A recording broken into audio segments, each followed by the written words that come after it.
Hello. Hello. How we all doing this lovely frickin' 4th of July? As you can see, I set up my background to have some fireworks. Happy 4th, everyone. Happy 4th. Happy 4th. As you can see, I changed my outfit and everything for the fireworks for tonight. And, you know, we're going to enjoy them together. I found a YouTube video with some fireworks, and we're going to watch them. Watch some fireworks and just chill. Get yourself some wine coolers or some juice, depending on the age. Or some soda. Grab yourself a nice hot dog, wink wink. And, yeah. Yeah, I hope you all are having a wonderful night, evening, depending on time zones and everything. Yeah. The background is tripping me out a little bit, but, you know, we're gonna have such a lovely time. Who's me? Alright, let me... Actually, hold on. I gotta switch to my green screen first before I do anything. Give me a sec. There we go. Holy shit. Zoop.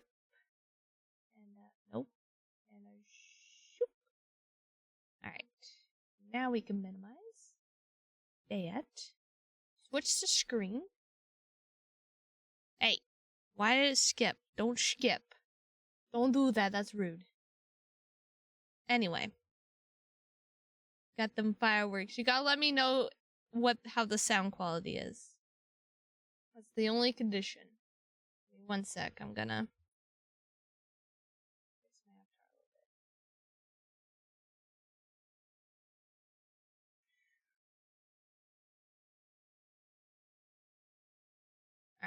There we go. Here we go, here we go, here we go. Now one, nothing wrong with me. Just kidding, everything's wrong with me. Alright, minimize you. I will fix this. Snooze that. Go here. Alright, let me know if it's too loud, too quiet. Let me know. Or if you can even hear it at all. Look at them fireworks, aren't they beautiful? You guys hear them? Whoa. See, I prefer to watch fireworks indoors. And I hear them? Good. Are they too loud, too quiet? Just perfect. To not make you go deaf like in real life when you hear them outside. They're louder than me. Okay, hold on.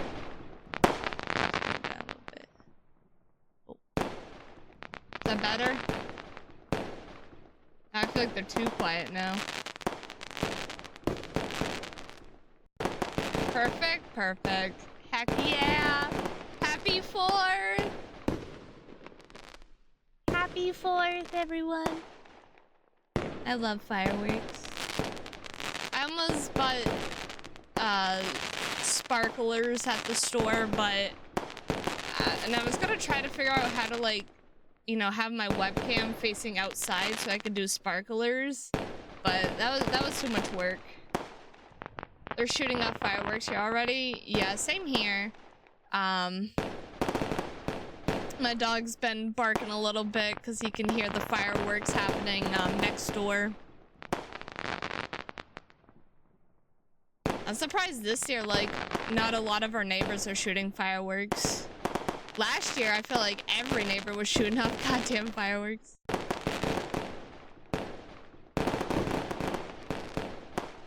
Which normally, on my road, as soon as it hits July, they're shooting fireworks. So, honestly, I'm glad.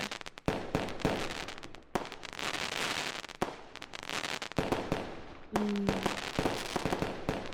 This is just so memorizing. Like, I still like going to see fireworks and, like, outside and all that, but sometimes it's just too much for my ears. Rather just be comfy inside and just watch fireworks. Or I could just sit, have a cup of, like, hot cocoa and something and just enjoy Just enjoy the evening of safe fireworks.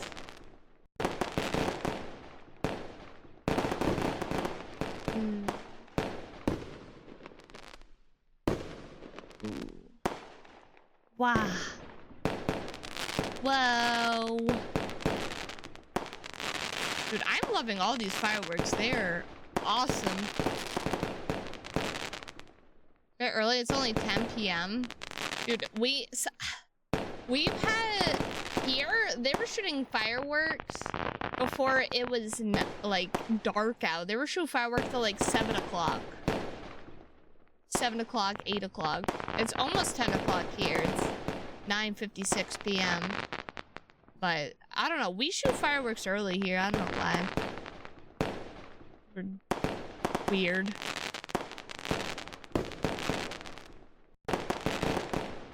Wow. Wow. Like, I don't understand why you shoot fireworks during the day. Like, you could barely see them. I feel like it's more vibrant when the sky is dark. I mean, yeah, you can still see them in the daytime, but like, I don't know. It's not, it doesn't have the same feel, if you know what I mean.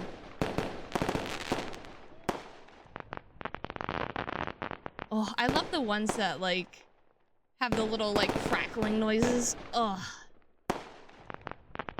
Like those ones. Ugh. So satisfying.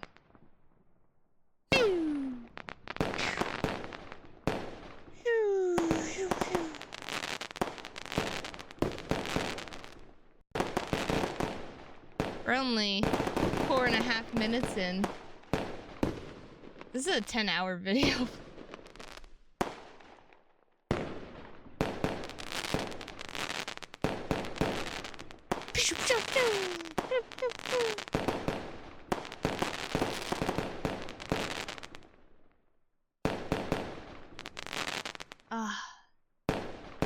I love this. I love just being here with you guys to enjoy some fireworks. Oh, that one had a heart. Oh, I love it. That one had like a little heart.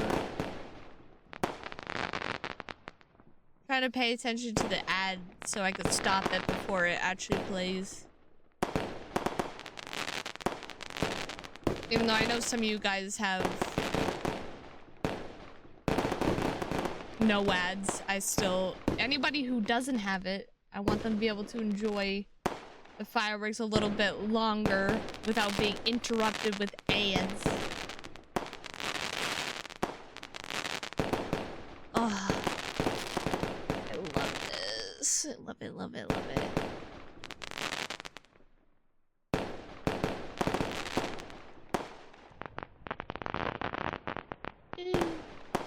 Oh, that one, there was another heart. Another heart. I want to skip a little bit in, because maybe we'll get some more interesting fireworks. 10 hours worth, so I assume there'd be different fireworks, maybe. Or it's all the same, I don't know. I'm not quite paying attention. I mean, I am, but like, I don't know. Whoa. Dude, I'm just hypnotized by this.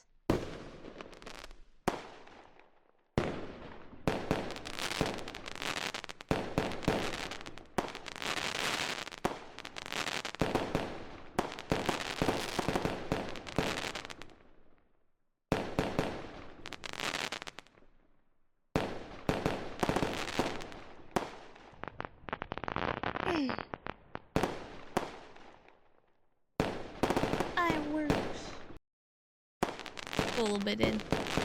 Wow.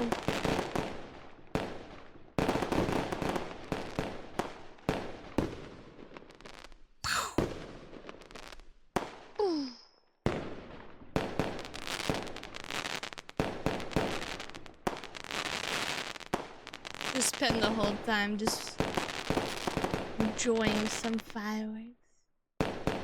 And I might play some games afterward. I feel like I just want to enjoy some fireworks for you guys for a little bit. No, it's not the most exciting thing. Alright, I'm thinking it is the same fireworks.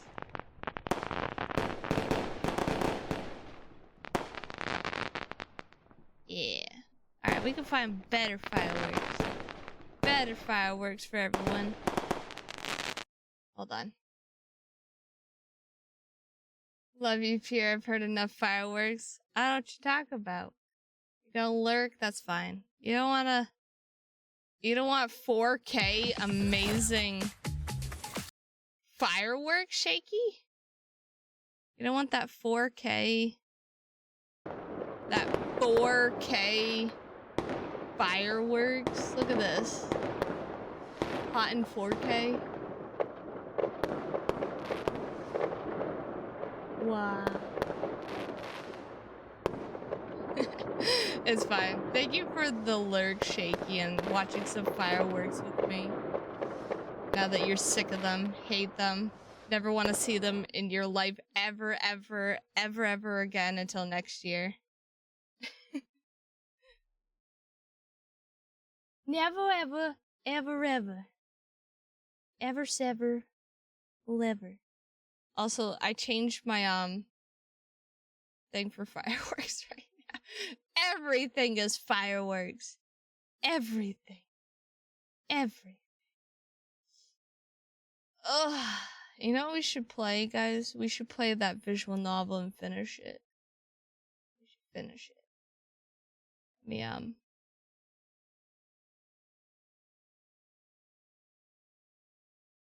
Let me, move everything over real quickie.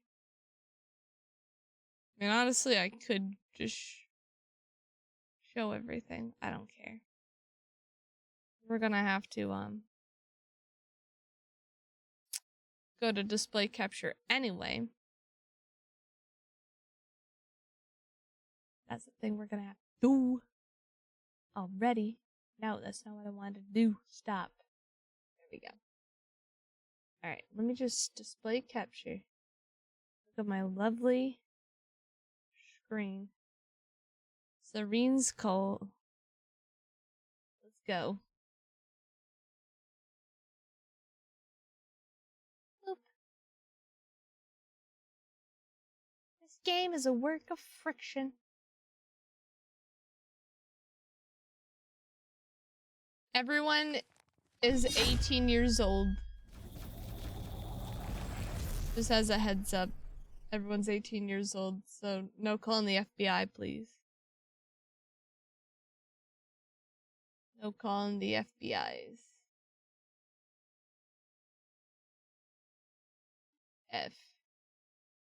FPI's. There. I just wanted to break my character. I mean, honestly, at this point, I don't think it matters if you guys see my little thing. But this is my, like, VTuber thing. Look, you can see me in the corner. Hey, hi everybody. Now goodbye. Anyway.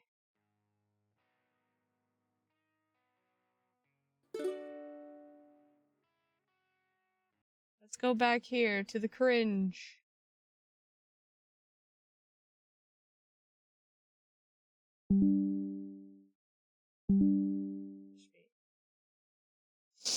Oh yeah, I remember where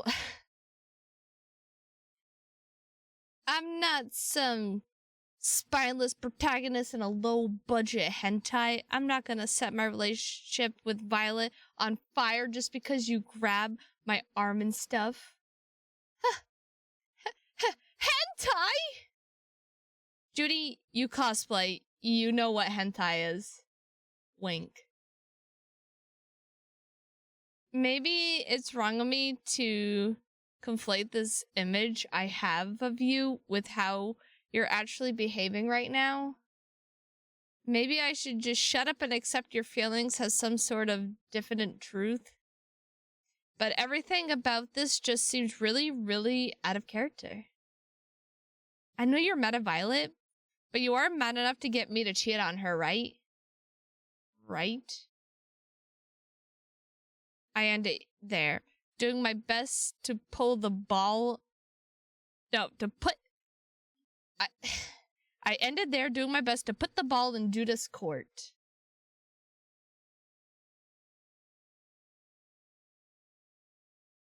But Judith doesn't say anything. Is there no sound? I thought there was sound to this.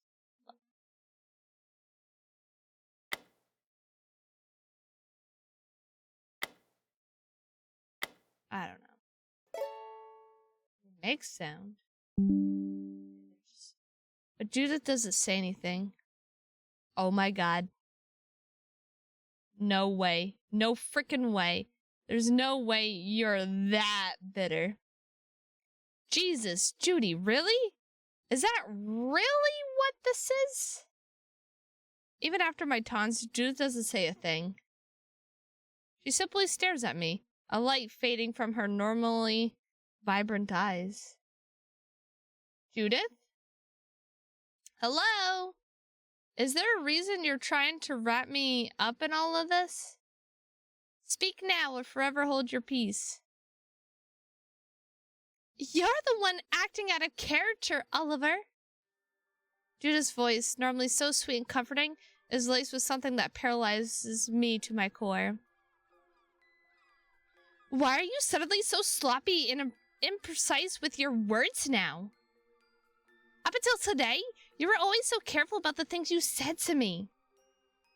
I could feel your deliberation, like a gentle hand placed firmly on the back of my neck, pushing me downward, closer and closer to each... closer to you with each perfect, flawless word. After a certain amount of time, your will was so strong that I could feel my own desires being supplemented with a singular, overwhelmed desire to please you. It was strange at first, simply being in your presence and having my will eroded like that, but I didn't really mind. I forgot to change my thing because we're no longer watching fireworks.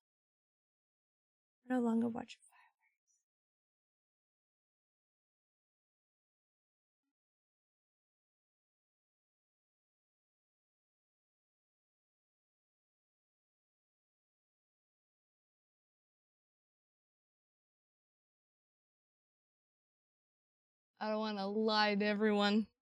We already did fireworks.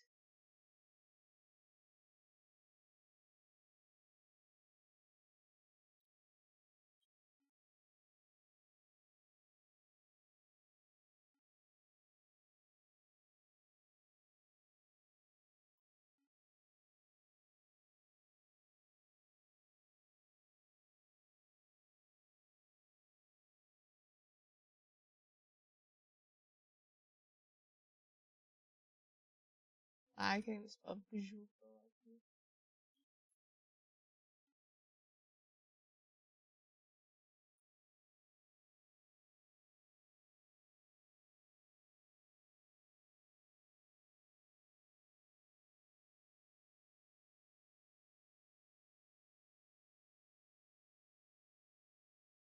There we go.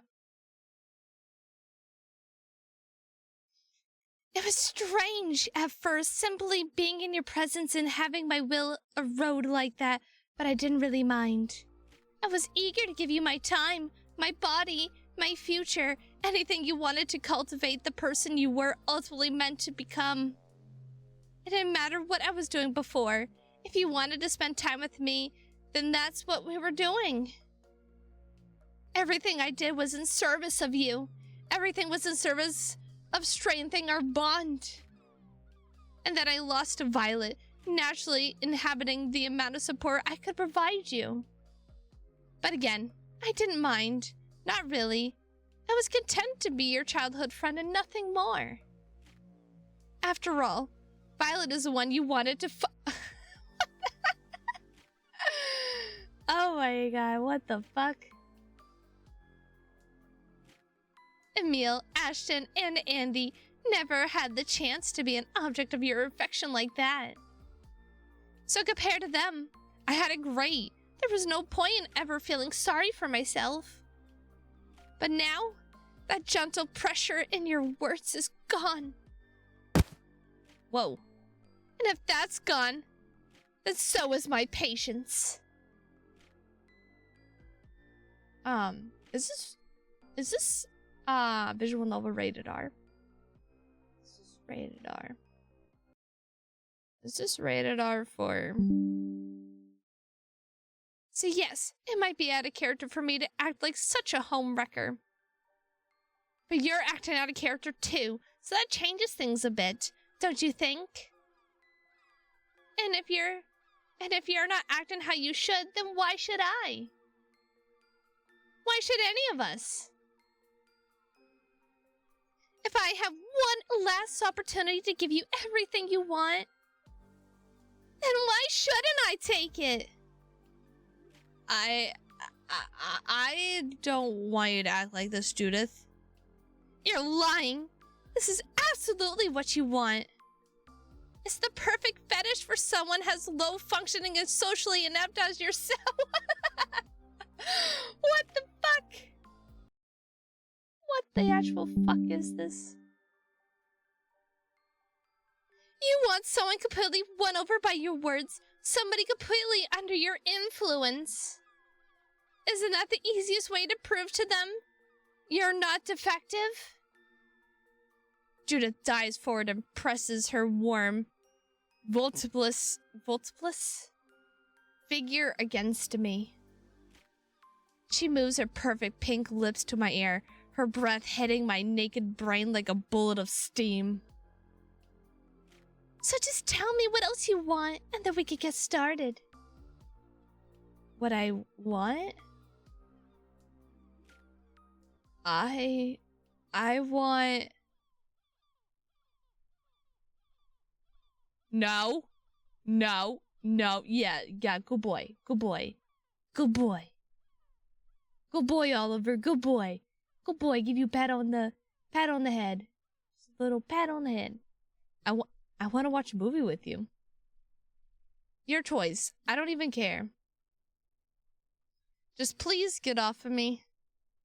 I mean, get off me. Please get off me.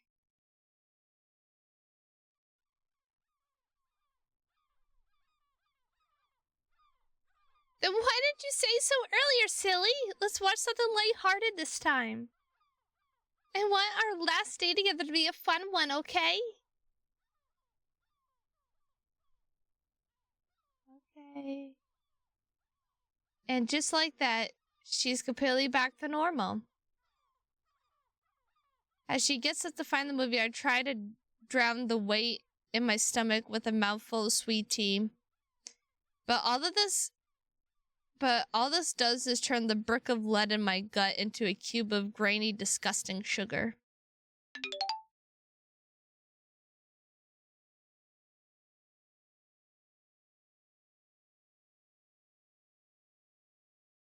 I'm pretty much out of time, so I go back to Violet's house and pack the rest of my things. After a while, Miss Lawrence pulls into the driveway. She says we shouldn't bother trying to make it to Orlando, however. Apparently, an absurd number of gopher tortoises moved onto the runaways of the airport right after Miss Lawrence got off her flight. Some environmental scientists on the radio pointed to unrestricted development in the surrounding area as the primary cause of their migration. Looks like it won't be leaving Siren's call anytime soon. How unfortunate. Goodbyes failed, try again. God damn it. Third time's the charm, right?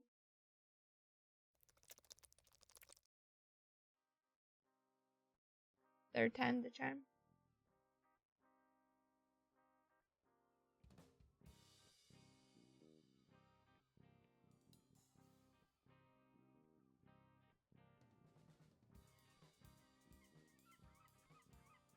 Another day in paradise. Guess I better get on and say goodbye to your friends. Check voicemails. Alright, what we got for voicemail? You have no new messages. Perfect. Investigate the house. Anything new happening? Siren's call in the summertime. Perfect as always. At least that's what all the nooks from up north say. It's no Asheville though. Just one more day and I'm out of here. Just one more day.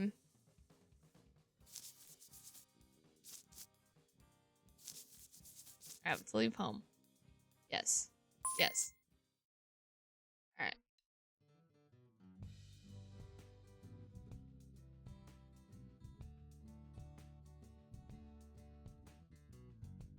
But this time I see everybody. Let's go get Berbers.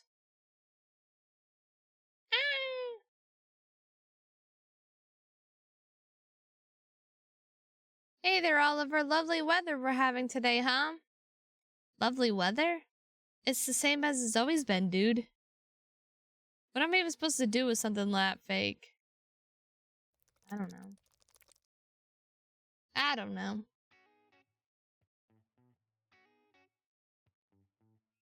True to form, Ash is sitting outside. Hey, what it do? It do like Mountain Dew. We're playing no soul games tonight, oh man. No, just I do like Mountain Dew. I remember when Ryan was addicted to Mountain Dew. Like he could drink like a 24 pack like a day basically. Like it was insane of how much Mountain Dew he could drink. And now he doesn't even drink Mountain Dew anymore. Yeah, no souls like games tonight. I'm not doing too much of a long stream tonight because I do have work in the morning. I had today off because I work at a bank, so 4th of July we had off. At the beginning, we watched some fireworks and everything for a little bit, you know, just chilled, listened to some fireworks, and now we're just playing this the cringy visual novel, you know, the spitting on your balls. That visual novel, you know? Wink wink. You totally just missed the hentai part, by the way. I'm gonna start Elden Ring. Very nice. Ryan bought Elden Ring, but he hasn't really got a chance to play it, unfortunately. Because we've been doing a lot of renovations, so... But... maybe once. Nah, I'm good. Guy on guy hentai is... all y'all. But was it? No, not this part. Oh god, no, it was between a man and a woman. There wasn't any gay romance here. This is not the part. You missed it. It was with our childhood friend Judith. Some low budget hentai. But yeah, happy 4th to you, Kraken. Thank you for stopping in and everything. And now I'm gonna get back to the story. Nothing against it, I just don't float that way. You don't float down that stream. That's fine. We don't... not everyone likes to float down different streams, you know? Totally understand. True to form, Ash is sitting outside of the crab bucket and thumbing through his cell phone. It's kind of a weird sight, though. Now that I think about it. I don't think we ever planned an exact time for meeting up. Is he really cool with chilling out here in the heat for an indefinite period of time like this? What if I never showed up? Or got in some kind of crazy accident on the way over here? Would he end up waiting for me all day? For someone so explosive, this guy sure has the patience of a saint. Hey there, Ashton. Hey, dude. Greetings, friend. Is it true that you're paying for my steakhouse burger today? Burgers again? You know they sell breakfast here too, my dude. I mean, technically, but why would I kneecap myself by ordering something like pancakes over a burger? I don't know. It's gotta be bad for your digestion or something, right? Probably? I still want one, though.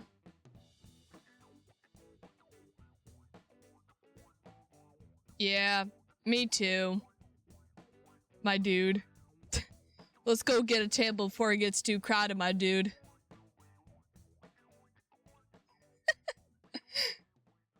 I gotta add my... We make our way over to our group's regular table and browse the menus.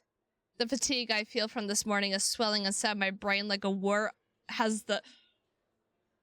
Hold on. The fatigue I feel from this morning is swelling inside my brain like a wart has the hiss of the nearby grills and chatter of diner patrons fries my already worn sense. What the fuck am I? You got really close there for a minute, lol. What do you mean I got really close? Like to the bike really close? We order quickly. Both of us knowing the food... We order quickly, both of us knowing the food itself is more of a formality than anything. We're not here to eat. We're here to talk. Thought we were here for burgers. But that's fine. All I gotta do is be a good friend and keep up the facade for one more day and then we're good. Just one more day and then everyone be fine. As soon as the too bubbly waitress leaves our table, Ashton turns my way. To the word jumble sandwich that I would have done trying to read that. Oh my god, yeah, the fucking... everything. I gotta be real with you, man. Things are really boring before I met you. Wink. Sorry, I don't know why I double winked. Don't even worry about it. And even after that, I was still pretty sure that summer was gonna be lame. Yep, there it is. I take a pair of sugar packets out of the condiment stand and begin to make them dance. What? Because you were gonna work with your dad at B-Mobile before we began our little crusade, right? Ashton fiddles with the bandages on his wrist before eventually squeezing it with his right hand. Basically, yeah. Serene's Call is a pretty boring place if you don't have anybody around to make it livelier, you know? I didn't want to drag you guys into anything too crazy, though. So, I was just gonna make things simple and work with my dad until whenever. Ashton lifts his head and sits up straight, looking over at his injury. Never thought we'd end up becoming actual heroes, my dude. I appreciate all you did to help make that happen, dude. So, thank you, my dude.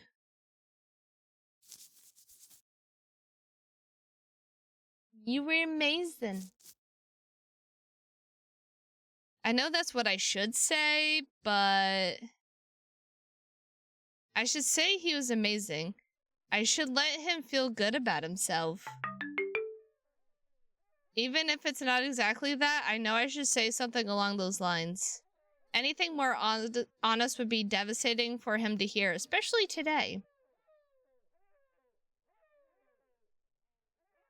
What's that noise? I'm the leader of the Midnight Guard. I'm his friend. He looks up to me, so I should support what we've accomplished. I can feel myself twitch as I think that, like some sort of large animal eager to throw itself into the warmth of a... What? Fuck? What kind of large animal is eager enough to throw itself into the warmth of a volcano? Of a volcano? Volcano?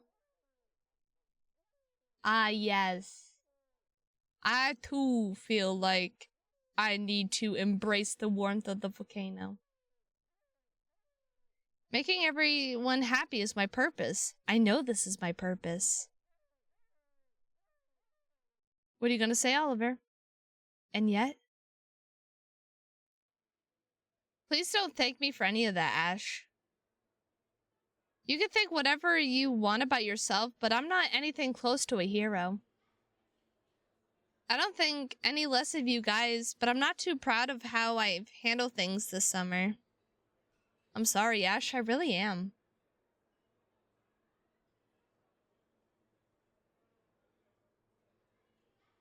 Gonna say something, buddy? My dude? But I can't talk about heroics right now. It's too much. I'm just too exhausted. With that, the reality of what just happened sits in. For a moment, there's silence. The same silence that follows when a gallon of milk drops from your hands and explodes on the floor. That kind of silence only born after something is broken. What are these analogies? Who made up these analogies? Ah, yes, the silence of when a gallon of milk drops from your hand and explodes on the floor. That kind of silence of, well, shit. Okay, I get it. So Violet got you pretty hard then, huh? Man. You know that just because you're dating somebody doesn't mean you gotta think exactly like them. You do that, you do know that, don't you? You don't gotta be her mouthpiece, dude. You could be your own man. You could be real with me. After all, we're like brothers at this point, right, my dude? Real, huh? I could be real with you, Ashton? Really? Even at a place like this, at the crab bucket? I could be real with you? Alright. Good. Good. That's all I needed to hear. You ready? You ready for this? You ready for this, Ashton? I'm about to whip out them analogies on you. Like a gallon of milk smashing on the ground. He gave me permission after all. Here it goes, Ashton. You ready? You ready? Ready to hear the truth? The whole truth? Nothing but the truth? Okay, cool. I can be real. I could be real now. Cool? Cool. Good to know. Good to know. You ready? Let's start with the obvious stuff then. You're ugly.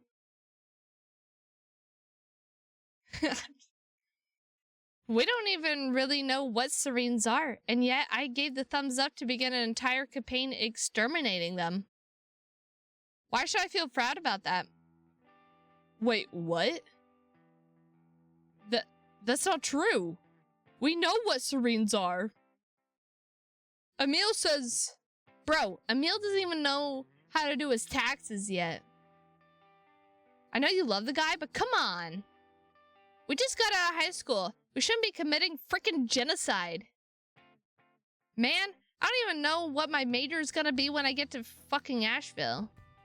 I don't even know something that basic. Then how the hell could I know enough to justify the decimation of an entire foreign ecosystem? The truth is, I knew jack all about what we were doing. And yet I still gave the okay on everything. And that's on me, dude. That's on me forever. Maybe we were right and the Sirens really were just stupid monsters or whatever. Maybe that dumb little guess of mine was completely accurate. But what if we were wrong? What if there was something we should have just left alone? Left alone? What the hell, dude? Those things were goddamn monsters. We had to kill them. They were dangerous. So what? Huh? They were dangerous, but so what? We didn't want to kill them because they were dangerous. They were stuck on rocks in the middle of the underworld, Ash. If we really wanted to help people, we could have just destroyed the locker leading down there or something. Kind of hard to have something dangerous call out to you if you can't even hear it, right? But no, I was bored. I wanted to be a hero, so we killed them. I should have just isolated them instead. I should have distanced myself. What? You mean run away? Seems like a pretty chicken shit move if you ask me. You really cool with doing something that cowardly, amigo? Cowardly? Ash, you're only brave if what you're choosing to do with yourself is actually necessary. But what we did in the underworld was just gratuitous. It didn't matter if they were dangerous. I could feel struggle and agony when I stabbed them. And when I pulled away, I could feel their life force twitch and blip out of existence. I don't know for sure what they were, but it doesn't matter. Whatever they were, they didn't want to die. They didn't need to die. I could feel it. And I know you could feel it too. So yeah, lots for me to be proud of already. Dude, you're shouting. People can hear you. Keep it down. Oh, please. It's not like I'm disturbing them or anything. They can't feel anything negative now, right? I killed all the Sirens, so everyone's happy now. I saved them. I saved everyone. So why not be proud of it, right? There's nothing to be ashamed of after all. I yelled that last part, if only to evoke a reaction from the people around me. But of course nothing happens.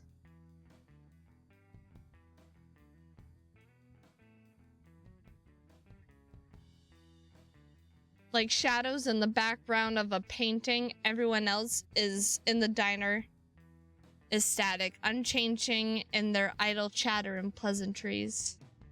See? Nothing. Turns out screwing around in the collective unconscious every night and killing what lives there has consequences. Not for us, of course, but whatever. Oh. Ashton slams his fist on the table and glares at me. I'm telling you, man, shut up. You're not being rational right now. Doesn't matter what Violet thinks. There's gotta be real consequences if you keep running your mouth like that. What? You mean like jail? Please. We're the ones that saved everybody. We're heroes, just like you said. Sure, we didn't ask anybody if they wanted a huge chunk of their cognition wiped out, but who cares, am I right? We did the right thing, obviously. There's no way you'd actually be punished. Maybe a slap on the wrist for going above the head of the cops, but nothing more than that. Heck, I doubt the cops can even conceptualize everything, something negative as crime at this point. The only consequences for us are the ones we place upon ourselves. Which is why you guys kicked Violet out of the group. She wanted us to... Whoa. Ashley gets up from the table and pulls me out of my seat by the collar of my shirt. Okay, I'm getting sick of this crazy talk. None of that is why Violet's gone, and you know it. Wake up, man. This isn't how it was supposed to be. We live in Serene's Call. Serene's Call, Florida. It's not exactly Manhattan. You dig? Half of the people who live here are too chill to be hangry about shit. We've always been like that. This stuff about killing the brains or whatever is all in your head. We did the right thing. I know we did. So stop trying to make me feel like crap for saving people. I'm not trying to make you feel bad, Ash. Bullshit. Why else would you be running your mouth like this? You need to reel it back right now. It's really, really not cool. There's a tangible panic in those last few words Asha says to me. It comes across as less of a threat and more of a plea. I know this face. I'm close now, aren't I? I'm close to reaching him in some way. I'm sorry, Ash, but there's one thing I need to do to break. There's one thing that needs to break if anything's ever gonna change.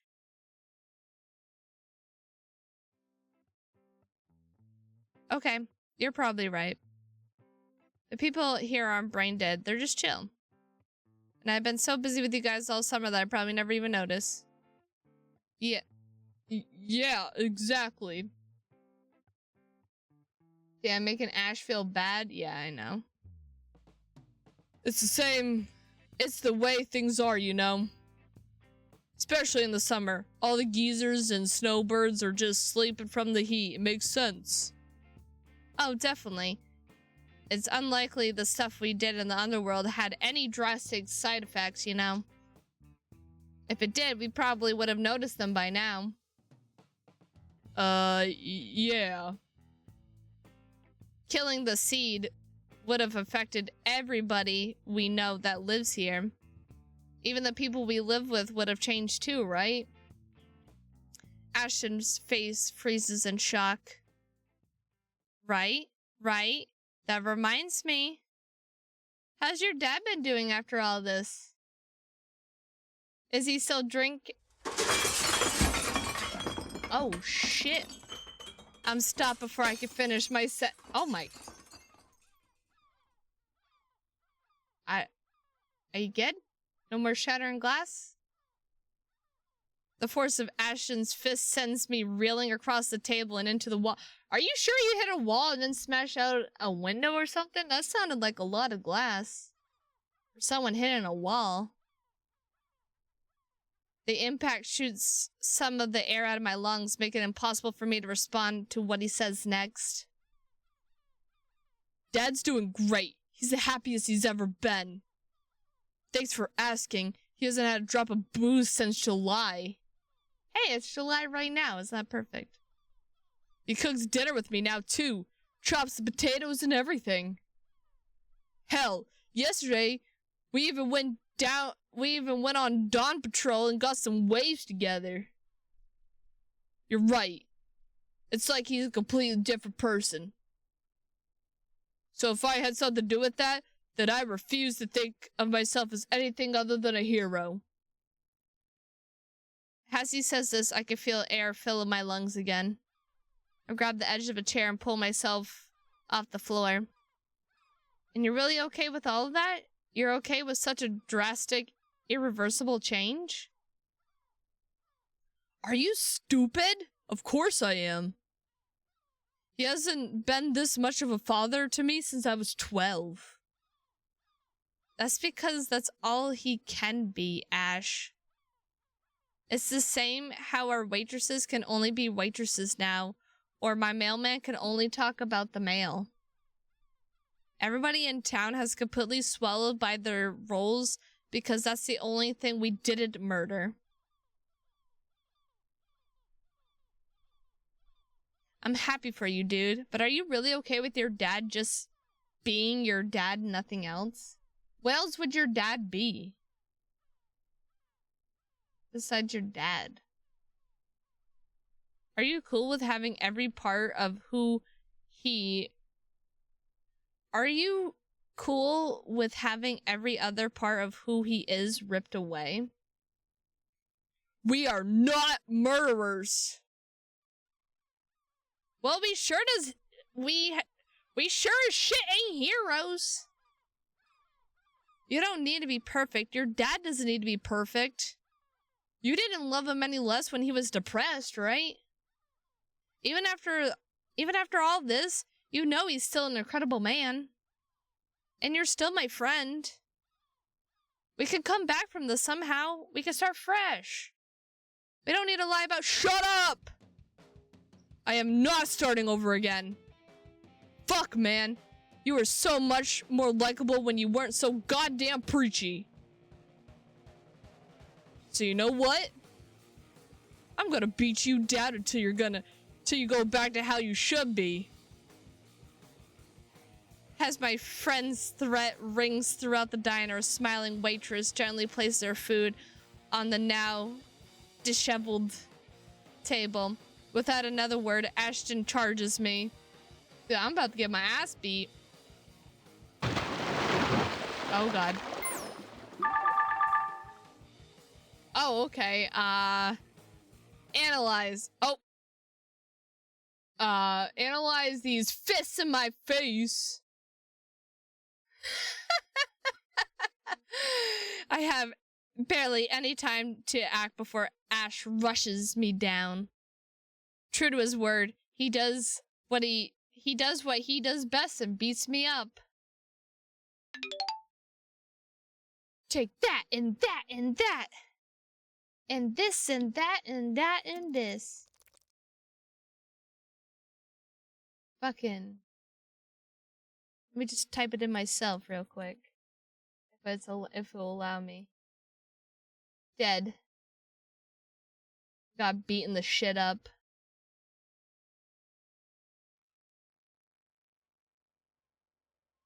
I spent the rest of the day making my way over to the beach, hoping I'll find Violet there, so I could tell her that I got my ass handed me to Ashton. Sure enough, she's in her normal spot, painting something on one of her large canvases. Violet, I got beaten up by Ashton. Can you go kick his ass at the crab bucket, please? Hey, Violet. Hey there, Olive Oil. I walk over and sit next to her in the sand. After a minute or two of painting, Violet reaches a stopping point and looks over at me on the ground. Oliver, you didn't have a big purple bruise on the side of your face the last time I saw you. You got into some trouble recently, didn't you? Yeah, Ashton kind of beat me up a bit, yeah.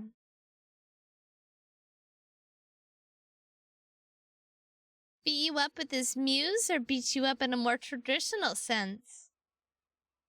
Old school, he just punched me a whole lot. I said some stuff he didn't like about the Midnight Guard.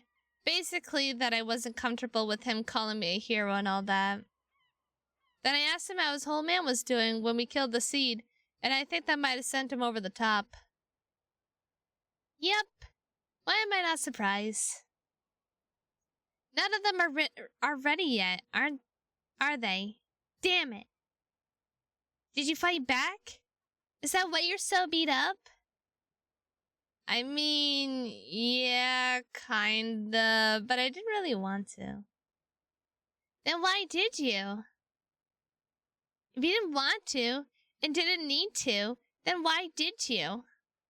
I don't know, Vi. Instincts? What else am I supposed to do? The man was charging me down.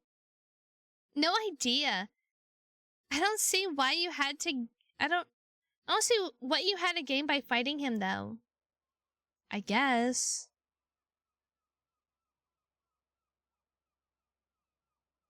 Violet stops painting and gives me a light hug as she lowers herself onto the sand. Sorry, Olive Oil. Honestly, in the heat of the moment, I probably would have done something similar. It's okay if you didn't handle things perfectly. You've got all kinds of time to make things right by you. It doesn't make you any less of a person if you made a mistake. Even mistakes can lead into something beautiful. And sometimes mistakes can lead to absolute disaster. We've experienced disaster, Oliver. An unreversible disaster. If this scuff with Ash really was a disaster, then you would know immediately. But as it stands, all this was just an hour badly spent. Forgive yourself if this loss of yours is no disaster. Damn it, Vi. You know I love that poem. Well, loved that poem, at the very least. She runs her fingers through my hair, another sweet attempt to brush off these wistful, stagnant thoughts of ours. After doing that for a bit, she stands up and checks the sky.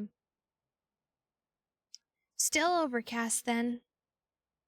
Violet checks the time on her phone. Yep, no lunch today, it seems.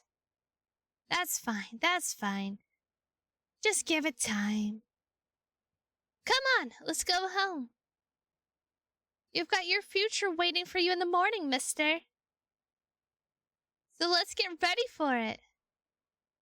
But I haven't even seen anybody else. Oh man, goodbyes failed. Violet and I go home and pack the rest of my things. After some time, Miss Lawrence pulls into the driveway. She says we shouldn't bother trying to make it to Orlando ever. Apparently, an absurd number of gopher tortoises moved on to the runway of the airport right after Miss Lawrence got off her flight. Some environmental scientists on the radio pointed to unrestricted development in the surrounding area as the primary cause of their migration. Looks like I won't be leaving Siren's call anytime soon. How unfortunate. Goodbyes failed again.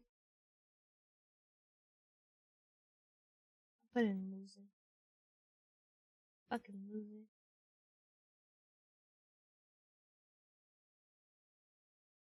Goddamn loser.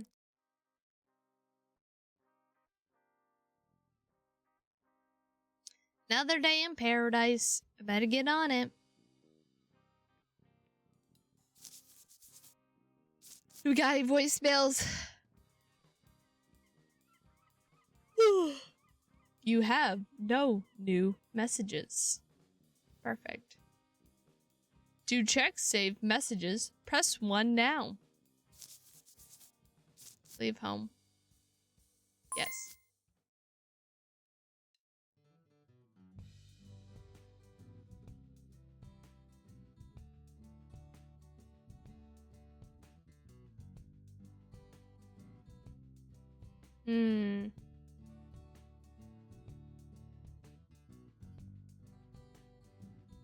So we got 10.5 hours left to do things. Alright, let's try not to fuck it up with Ashton.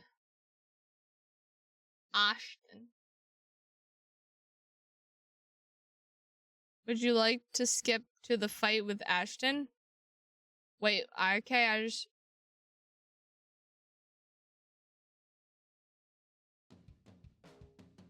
Alright, this time I'm gonna kick his ass. This time I'm gonna kick your ass. This time I'm gonna summon your muse and use their abilities. Let's go. Attack. Bitch.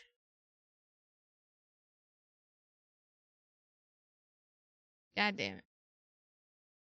Beats me up. Now I'm gonna go to the... Now I'm gonna go to the beach. Ba ba ba. Wham wham wham. Wham wham wham wham wham wham wham. Wham wham wham. Wham. We suck. We suck. Alright, I guess I'll go to Judah's house. Fuck this place. Fuck this place. Hate it. Hate it here. Yes, leave it home. Fuck Ashton. I'll go see Eli then.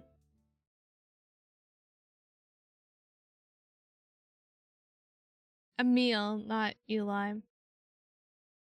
Watch out, college boy coming through. That's all IMD people, isn't it? Better not mess this up then, I guess.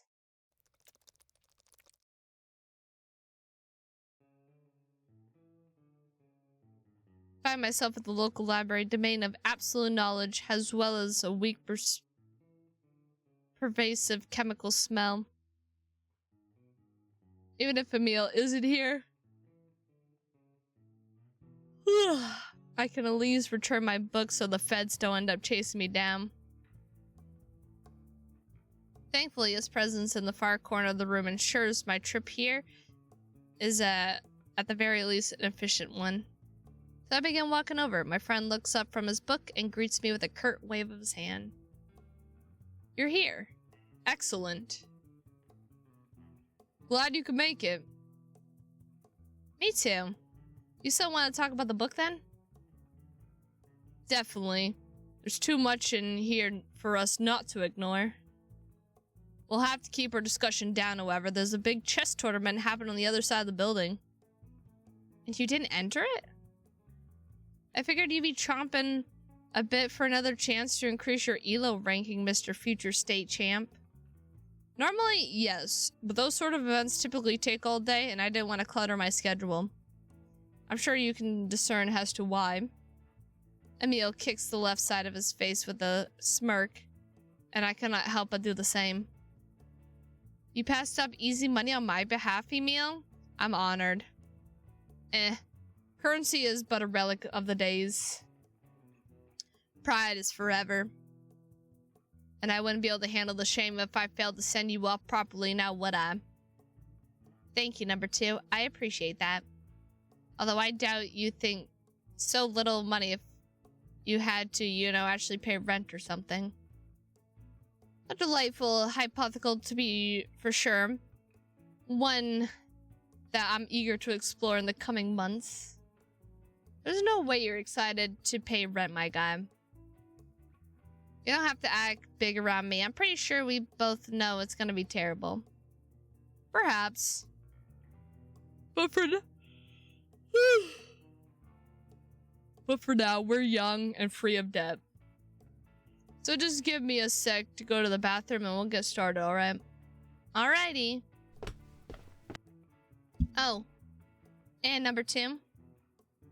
You decide to go number 1 in there by any chance, don't pull your pants down all the way when you're in front of the urinal. Somebody might walk in and see your butt. I started laughing so hard I could barely able to complete my sentence. I was 8 when that happened. Yep, that's what Ash told me. And we weren't even going to the same school as me yet, so I didn't need to. His description of the event was itself transcendent. Emil is such a smug guy that I have to take the wind out of his sails every now and then. Otherwise, he'd just fly away. Well, I suppose if pride is forever, so is shame. We love you. Shut up.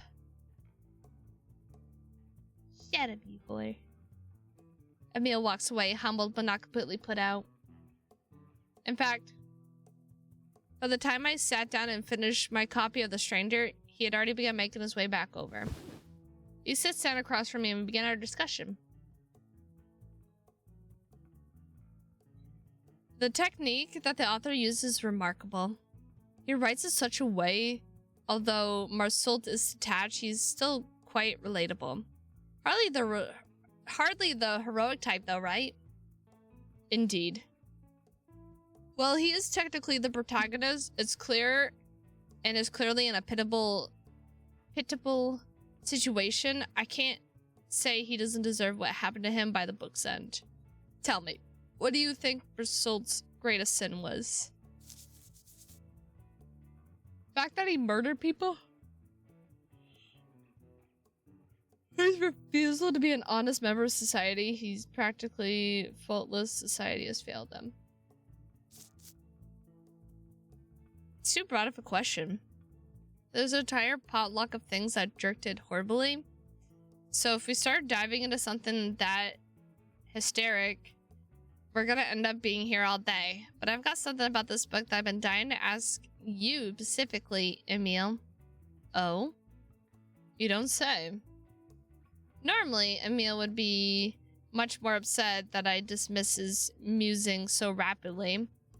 But I know he couldn't resist a good challenge. He smirks as if to say, let's see what you're bringing to the table is worthy to my palate. So what is it then? What exactly is your question? Alright, so every good story needs a villain, right? Or at the very least, some strong antagonistic force. But everybody in the book is so rotten, I can't figure out who that person is supposed to be. So in your opinion, who was the story's antagonist? Hee hee, is that all it is? Well, the answer's obvious, Oliver. Is it not the main character himself? Is it not Marsoult?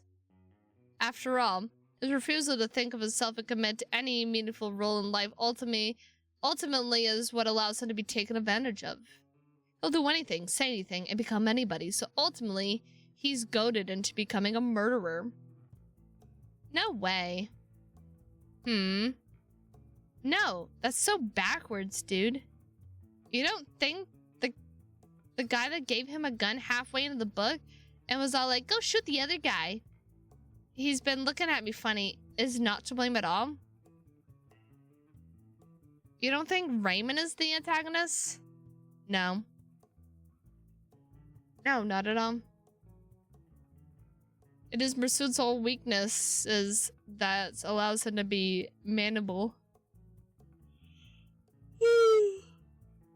If he was not consistently at ends with himself dueling with his own antagonistic forces, he would have never been put in such a ridiculous situation. In other words, it is his own fault for being manipulated. That's way too cold to be correct. No, there's no way that could be right. I'm almost certain of it. Raymond may be a bad person, but he's hardly the story's antagonist. By definition alone, Mersault fits that role snugly. So if you were trying to shark some kind of kid out of a rare trading card or trick an old lady over the phone into lending you money, then that wouldn't make you a villain. That's a philosophy, Oliver. The straw man's philosophy, to be exact. Context matters. What if I knew that little punk stole the card from my sister and I ended up tricking him so that he would easily return it to her? Or what if the old lady in question has dementia and I needed her to give me a credit card number so I could buy her groceries?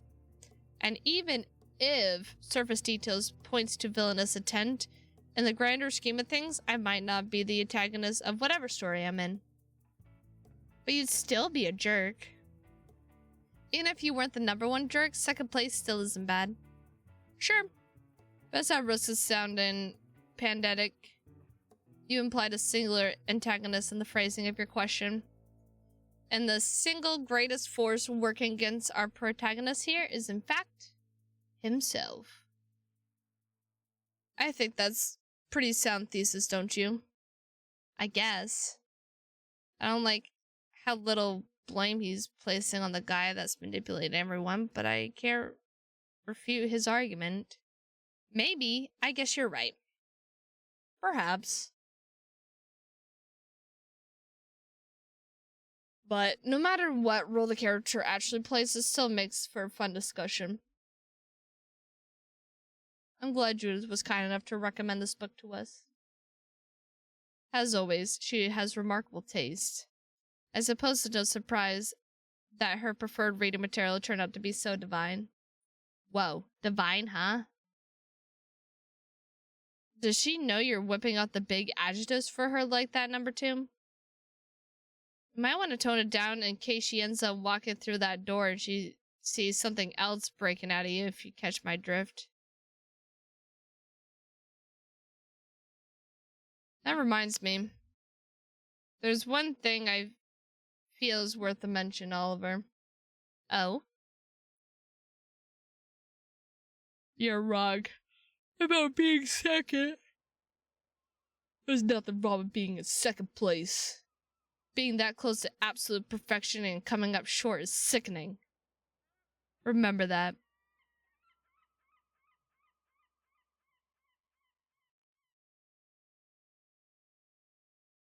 Anyways, I think this is a good point. That's a good point to finish up. We should probably return our books, seeing as you're not coming back here for a while. Let's go. We return our copies of The Stranger and thank the librarian, who smiles absently as she accepts our returns. Emil, now likely done with his session at the library, escorts me to the lobby. We leave the library, but there's something that's still bugging me. Hey, Emil. Yeah. All this talk about villains has me thinking. Every decent story needs a villain in order to work, right? In a vague sense, yes. It's like you said earlier, at the very least. Oh no.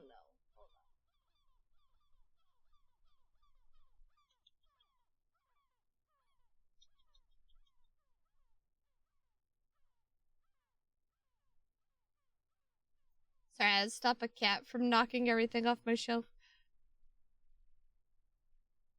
It's like you said earlier, at the very least, you need some sort of antagonist force for the heroes to rise up and defeat. Then, is that why none of you guys are taking Violet seriously? Is it because you think the villain of our story has been defeated, so there's nothing to actually worry about? It's not exactly it, but it's not completely inaccurate either. I don't earnestly believe we are at the end of our journey, Oliver. We've come full circle in a sense. Anything more would simply draw out the epilogue. So that could explain why I believe worrying about Violet is somewhat unjustified. You really believe that? You really think we're completely done? Yes. Yes, absolutely. Then can I ask you one more question? Boy, you sure are talkative lately. It's fascinating. Yes, please ask me another. It's quite honestly thrilling. Okay. So, who was the villain in our story then? Who exactly did we have to overcome? Emil for a second or two doesn't say anything. He just stands there, rubbing the base of his chin, until a confident smirk crawls across his face. Your best question today by far, but also the simplest to answer.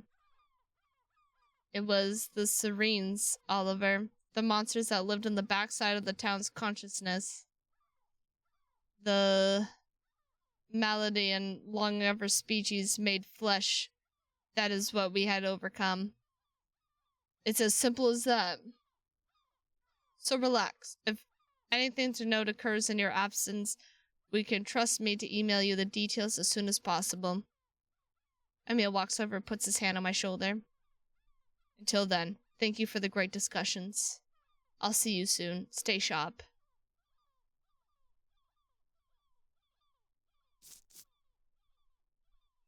And with that, Emil ejects himself from the scene, and I am left in the patio of the library, unable to form a rebuttal.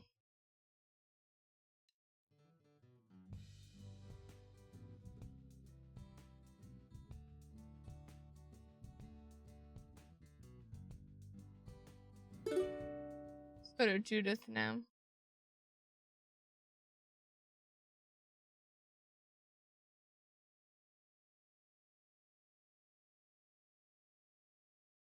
Good luck up there in Nashville, Mr. Long and Tall. Bro, I don't even know who you are. I don't even know who you are, so how the hell do you know I'm going to Nashville? Bro.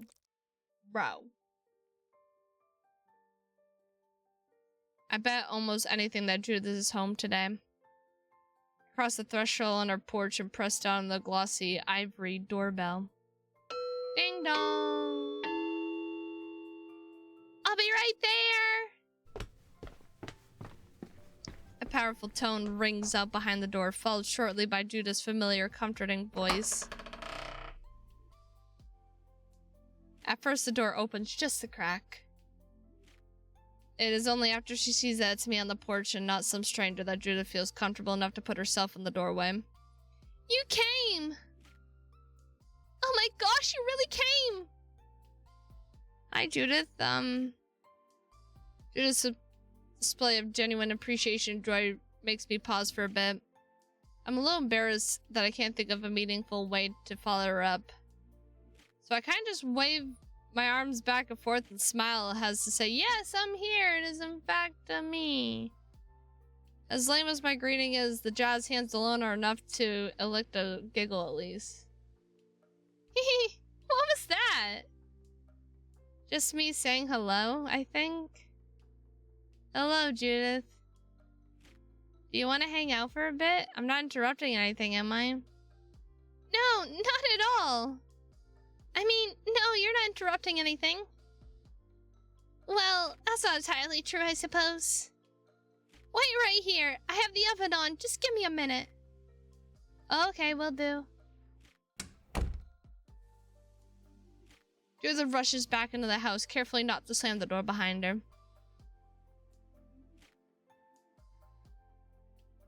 Don't come in yet, please. I mean it. Don't come in.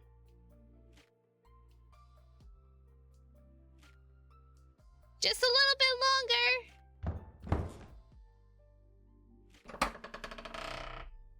Sorry about that. We're good now. She steps back from the doorway and bows, leading my gaze inward with a flick of her wrist. Come in and sit down, good sir. I'll make us something to drink. Thank you, madam. I do believe I shall. I pull the edge of my t-shirt and curtsy before making my way into the house.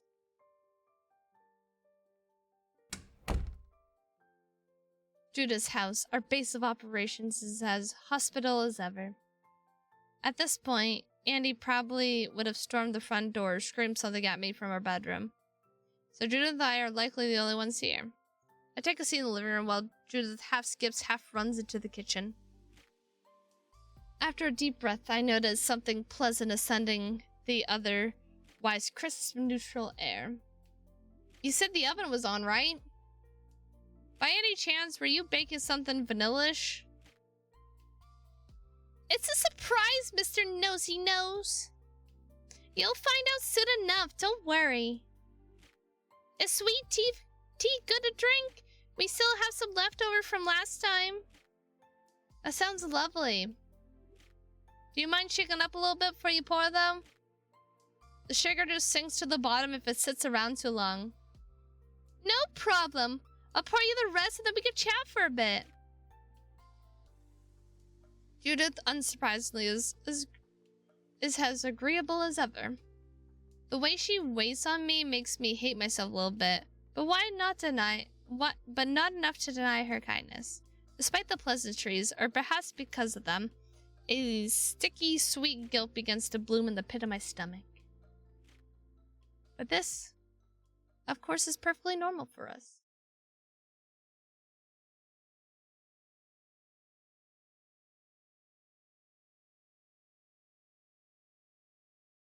Judith places a rather large cup of sweet tea on the coffee table and sits next to me. She opens a can of flavorless seltzer and drinks a sizable amount of it before turning her attention my way. So where's Violet? I was expecting you two to be inseparable for the most of the day. My money is on her painting at the beach or something. But she'll probably be back at the house before I leave, so I'm not too worried. I see. So you're satisfied with spending such a small amount of time with her? To shame, Oliver. I thought you ended up being more devoted to your beloved. Her and I aren't too worried about running out of time together, if that's what you're getting at. Really? Is she still going to college with you then? Nope. Dating long distance until she moves to Asheville at the end of the year? Negative. Eloping with you in the Caribbean without me knowing under the cover of the night? Good Lord, Judith. Wait, really? Nothing? Then? Wow, so today's really it then. You two have quite the orthodox relationship. I mean, not really. Hey, Judith, why are we even talking about this? I know you're still kind of mad at her, but why is Violet the first thing you want to talk about? Right now, shouldn't we be talking about pretty much anything else? No, you see, that's the fascinating part. You're so much more worried about our time together being valuable, even though Violet and I have the same pool of hours to pull from. It's too strange for me not to focus on. I don't understand. Why are you making me a priority right now? What are you talking about? Of course you're a priority, Judith. You've been my best friend since I was like 7. And I'm not going to see you for a while.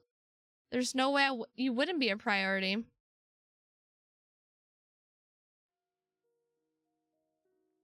Judith puts her beverage down and moves a little bit closer to me. But you see, that's exactly why I didn't ask you to come over today, Oliver. I knew everybody else was likely to pressure you into hanging out with them. When in reality, all you probably want to do is spend as much time with your lover as humanly possible. It was supposed to be a kindness. My final gift to you as a friend was going to be letting you be for the day. It makes sense, after all, for all the things to end this way. Violet should be the center of your world, the object of your affection. I didn't want to be selfish, so I decided not to make myself a priority. After all, I wasn't the one who ended up winning your love. Is that what I think? Is this what I think it is? Oh no. And then you showed up at my door today. Judith wraps her arms around mine and pulls herself closer to me. It became painfully obvious that you really do care about me an awful lot. I know you have, in your own way. But it's only now, after being prized for so highly. It's only just now that I've begun to think. She pulls in even tighter and turns her face so it's only a few inches away from mine. Maybe you view me more than just a friend?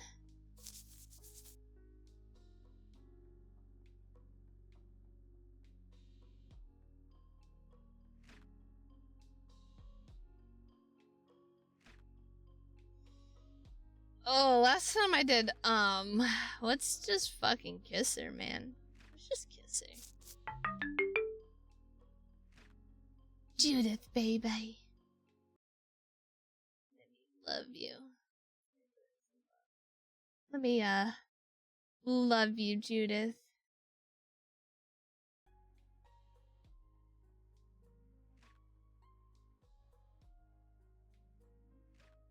None of what you've been saying makes any sense. Judith lets go to my arm and stares at me. Oliver?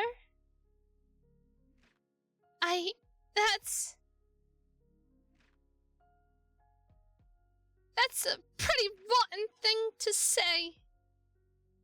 That's okay. I can live with that. Didn't I just say kiss her? But me being Ron doesn't change how bizarre this entire situation is. You're confessing to me.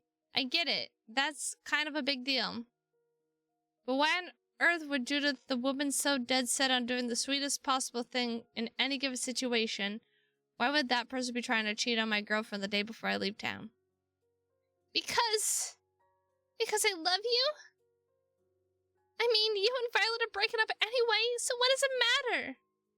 See, that's what I'm talking about. Judith isn't somebody who would talk like that.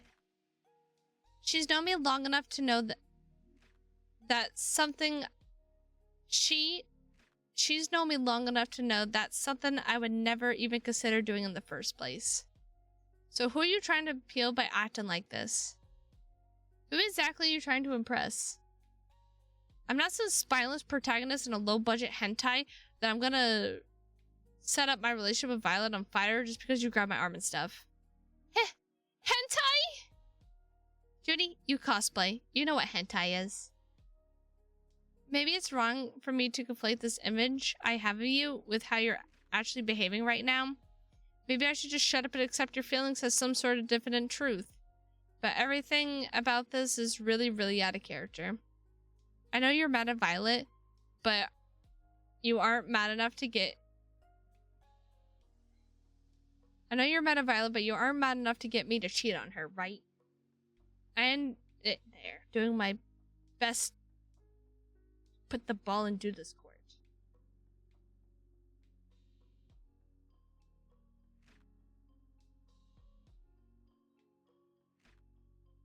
But Judith doesn't say anything. Oh my god. No way. No freaking way. There's no way you're that bitter. Jesus, Judy, really? Is that really what this is? Even after my taunts, Judith doesn't say anything. She simply stares at me, the light fading from her normally vibrant eyes. Judith? Hello? Is there a reason you're trying to wrap me up in all this? Speak now or forever hold your peace.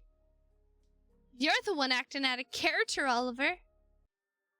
Judith's voice, normally so sweet and comforting, is laced with something that paralyzes me to my core. Why are you so suddenly so sloppy and precise with your words now? Up until today, you were always so careful about the things you said to me.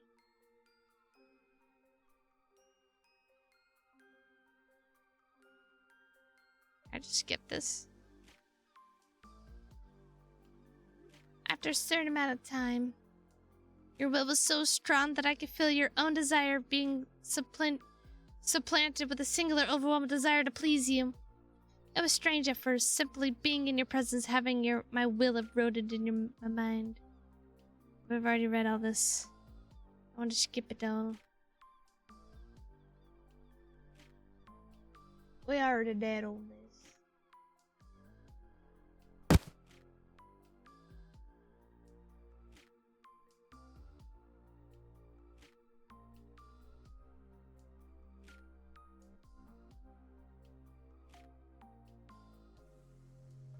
I don't want you to act like this, Judith. You're lying. This is absolutely what you want. It's a perfect fetish.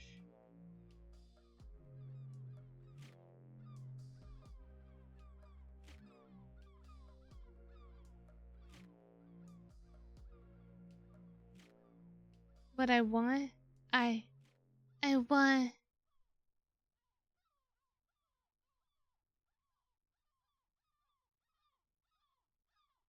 watch a movie with you.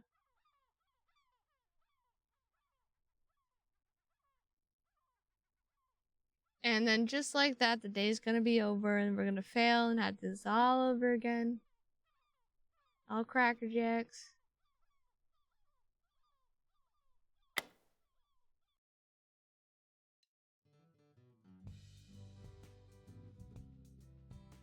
Oh, never mind. I still got plenty of time.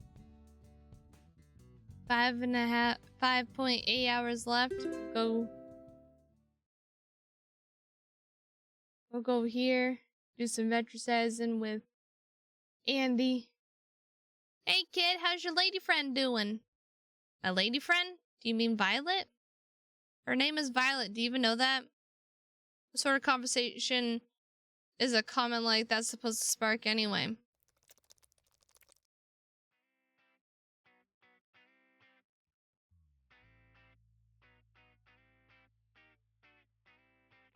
Just as I thought, the park itself is mostly empty, save for a couple of kids running around the playground.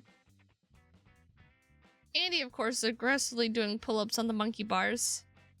You know, there are kids here that would probably love to be climbing on those. Now aware of my presence, Andy looks over at me for just a moment before resuming her workout. Lies. Lies. If that was true, then somebody would have said something. 27. Ugh. 28. Probably too polite to ask a grown woman to do anything like that in the first place. Well, if they're too polite to ask, then they're polite enough to wait. 29. 30. Annie swings backwards and flings herself out the monkey bars, her toned body barreling at me like a missile. Her impact on the ground shoots a wave of sand into the air so massive that it almost reaches my chin. Given the proximity of her landing, I can't help but wonder if this is yet another example of her being reckless, or rather a display of her precision. And she sticks the dismount. Woo! Alright, now I'm motivated. You ready to go then, Slim? I figured we'd jog along our normal route. That good with you? That's fine. I was expecting as much from your message. We don't really have a lot of time to mix up our normal routine anyway, right? Yep. Sad but true. We'll do just enough to help you wake up, and then that'll probably be it, probably. Unfortunately, I mean. With this, Andy gives my behind a firm, reassuring slap and begins jogging away. Yeah, also jog away real quick. Damn it, Andy, stop doing that. Andy yells over her shoulder as she exits the park. Don't get a big head. It's the only way I can make sure you still have a pulse. If you're mad, then come and get me, nerd.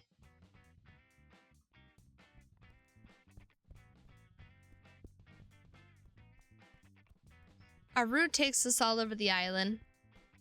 Andy is demeaning as ever, but I don't know, it doesn't get me as much today for some reason.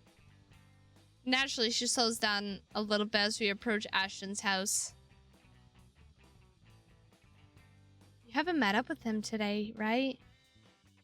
Maybe he's actually being smart for once and resting up. Andy peeks over the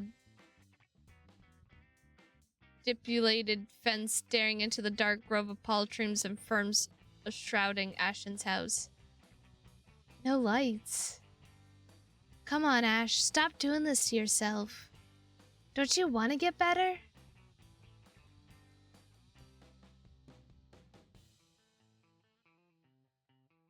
I doubt he's pushing himself too hard, Andy. His old man's no slave driver. Ash is probably just doing something harmless with a meal before I go and meet up with him.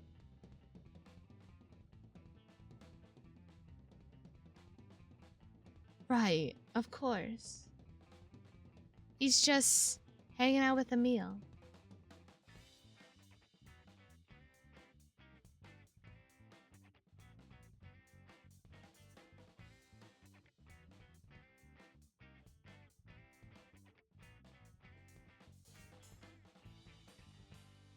Road time. Got it. Andy slowly shuffles away from the property before forcing herself into a light jog.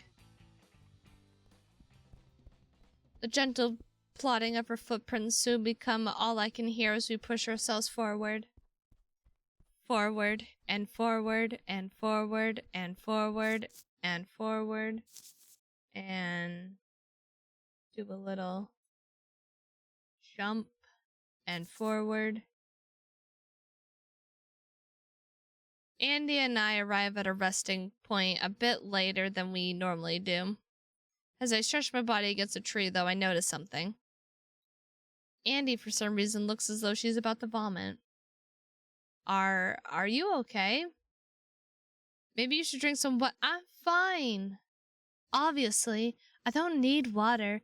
I just had trouble swallowing for a second. Come on, we're not stopping here. I don't want to be anywhere near this hellhole. Let's move.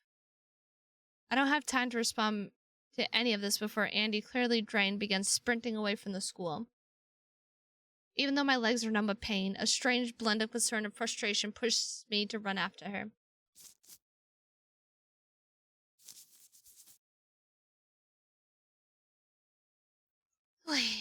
After what feels like hours, we finally make it back to the park. I find the nearest bench and collapse on it while Andy, unfazed from before, throws her legs right on the picnic table and begins stretching. Come on, Oliver. We've been over this. If you don't stretch after running, you're gonna be sore in the morning. Get up. You need to get in the habit of doing this. Get up and stretch. Give me a second or two. I feel like if I put more pressure on my legs, they're gonna tear. That's the whole point. You tear them and they grow back stronger. Man up. This is literally the last thing I need you to do today.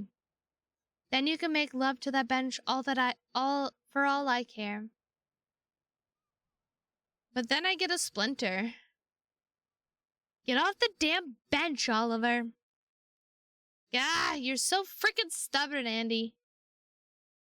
I hobble over to the picnic table and begin stretching my hamstrings. Stubborn is just another way to say tenuous. And if I wasn't tenuous, I'd never get anything done. And Andy is just your weird way of saying Angelica. And if you weren't Angelica, then maybe... So... You just called me Angelica. Which tells me you desperately want one or more of your bones broken. Now, why is that, I wonder? Huh? Do you hate exerting yourself so much that you want me to send you to the hospital? I could just break a finger or two. I don't have to shatter anything vital. Or maybe I'll break your heart instead and tell Judy what a rotten, lazy person you've become now that you're leaving us. Or how you told me to go fuck this bench. Oh my God. Did you just swear? That's adorable. I didn't know you could do that. I thought it was something reserved for kids that actually hit puberty. Something. You've clearly never been on the internet. Blah, blah, blah. Blah? Blah, blah, blah, blah? Blah, blah. The two of us look over at each other and begin laughing from deep within our core. And just like that, the hardened persona of my tough as nails coach crumbles under the weight of this deserved little moment. Oh man, I'm gonna miss this, damn. You suck, you know that? You suck for making me laugh. You suck for leaving. Hurts, doesn't it? Yep, sure does. Nothing I can't handle, though.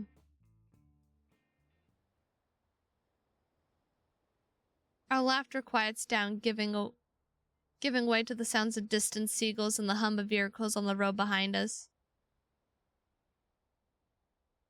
I don't know about Judy, though. Still not sure if she can handle it yet, to be honest. She's laughed that hard plenty of times. Remember when Ashton got his fist stuck in the mason jar and Emil had to butter his wrist? She almost passed out. No, dumbass. I don't think she can handle you leaving Serene's call. I don't know if she's emotionally prepared for it. Oh. I spent a second or two trying to congregate my thoughts. Well, it's happening regardless. I don't know what else to say. It's not like I'm really prepared for any of it myself. I have a vague idea of what it's gonna be like. Lectures, crowded cafeterias, gross bathrooms, those things should be familiar enough. But other than that, I have no clue. Exactly. You could get mugged outside the airport or drugged by one of your dorm mates just because you snore too loudly. Literally anything could happen.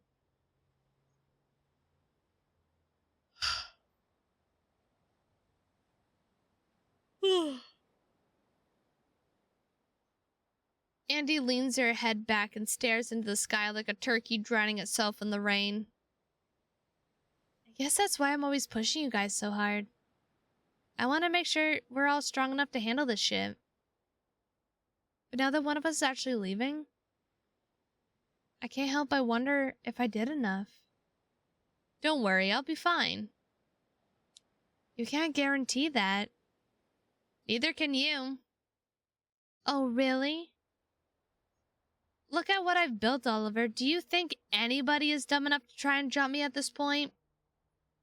It's a simple fact of nature that if you look strong, then that's enough to scare most people away. And if you actually went half as hard as I did during our workouts, then you should be enough to take care of. Then that should be plenty to take care of pretty much anything else that try and do you. But even with our mooses, none of us were tough enough to handle this stuff on our own. I only wish I had a little more time to fix that. Andy turns her head away from the sun and grabs the bill of her hat, clearly awaiting a response. We're plenty strong enough, Andy. We're all still alive, aren't we? Listen here, bench fucker. I'm not good enough to just be alive. You need to be prepared for whatever has the power to rip that life away from you. You need to fight back when they try to feed that rusty frame of yours to the ocean. Right. Which reminds me. I know she might have not said anything to you directly, but Judy is obviously expecting to spend some time with her today. Have you gone and done that by any chance? Yes, I've seen her. We hung out a little bit today, yeah. Oh, yeah, I'm doing the wrong voice. Awesome, glad to hear. I know you probably had a date with Violet today or something, so thanks for setting aside some time to say goodbye to my sister. Nah. Violet and I didn't actually have any plans for today. You don't say. Interesting. Any reason for that? No, not particular. It just wasn't something she really was worried about.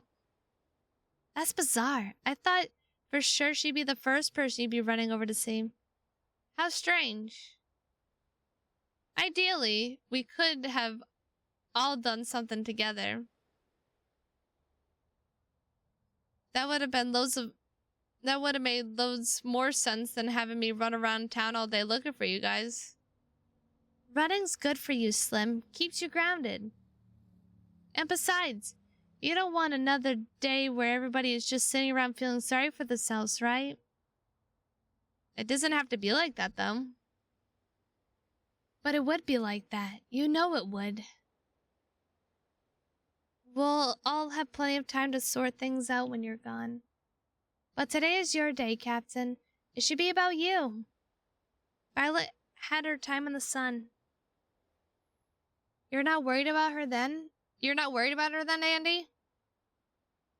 You're freaking worried about me eating the wrong kind of peanut butter, but Violet being by herself this long doesn't bother you at all? I only worry about the people I can actually help. And Violet is beyond our help at this point. Don't you think so?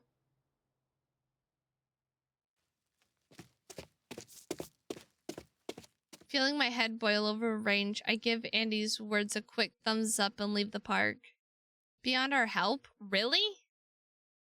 I bet if it was Ash, you wouldn't be saying that crap. You'd be doing everything you could to help him. Everything. You'd be doing everything you could.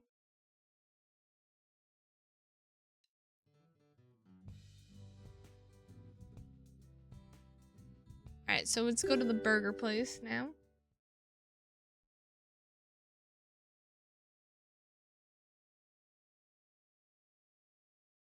We could fight with Ashton, and then that would bring us to the beach, and that'd be everyone, basically. Hint. Is it a smart idea to try to fight Ashton? What would it accomplish? I didn't even get to read that. You can save your game before the fight and reload it upon failing.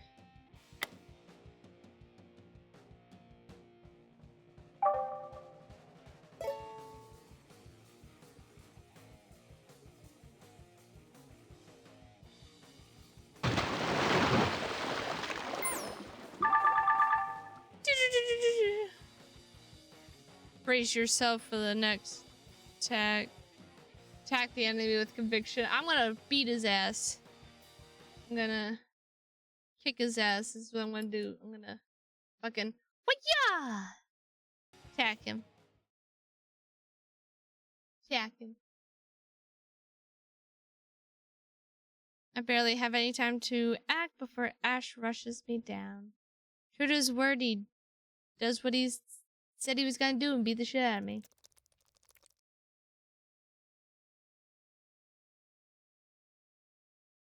And then all this is gonna be the same. We packed the rest of my things. Giant tortoises. What do you mean, failed? Fuck you, pony. Fuck you. Load.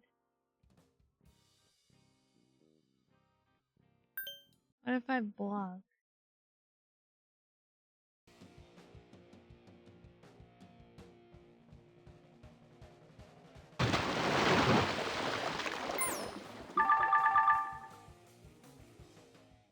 I don't have any.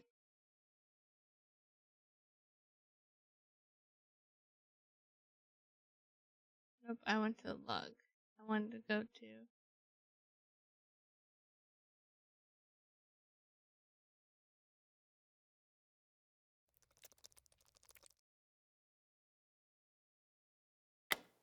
Load.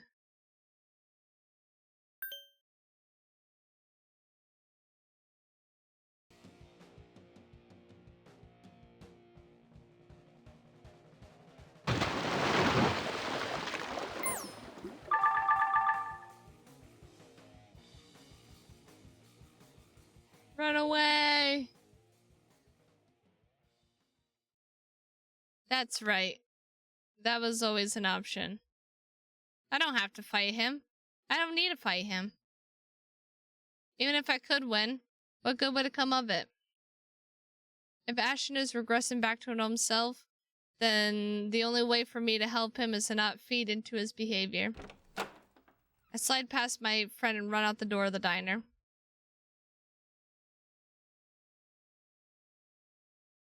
You're a fucking coward, Oliver.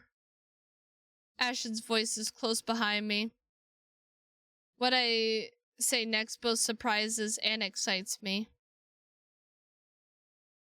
I don't care. I can't help but smile after saying that and hurl myself as hard as I can down the endless gray of sidewalk.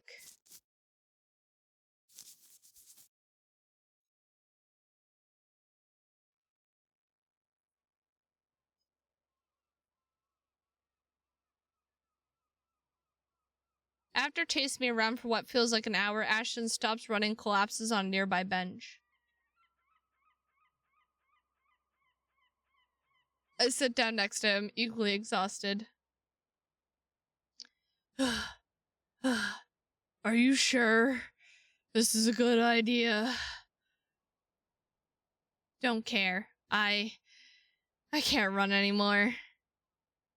Yeah, me neither. You're still getting punched, just give me a bit.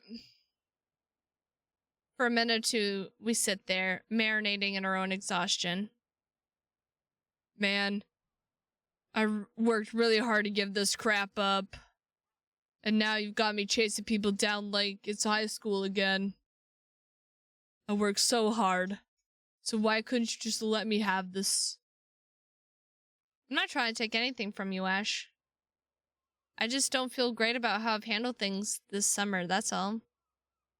Then you should have just kept it to yourself, asshole. You forced it out by feeding me all that crap about us being heroes. Kinda hard to keep that much garbage in your system all at once. Damn it. You're so getting punched. We keep looking to the sidewalk as we catch our breath, watching nondescript people do nondescript things. This really sucks. I don't want to be like this. I only wanted to hang out for a bit before you left. I know. I'm sorry, man. I wasn't trying to bring you down. I just couldn't keep acting like I was this great hero or whatever. It just doesn't feel real. Ashes shrugs. Real, huh? I didn't know that was the kind of thing someone like you even cared about. Oh well, I guess this was gonna happen eventually. Violet probably only said all that scary stuff because she could tell you were feeling it yourself. Huh? Wait, really? Are you sure about that?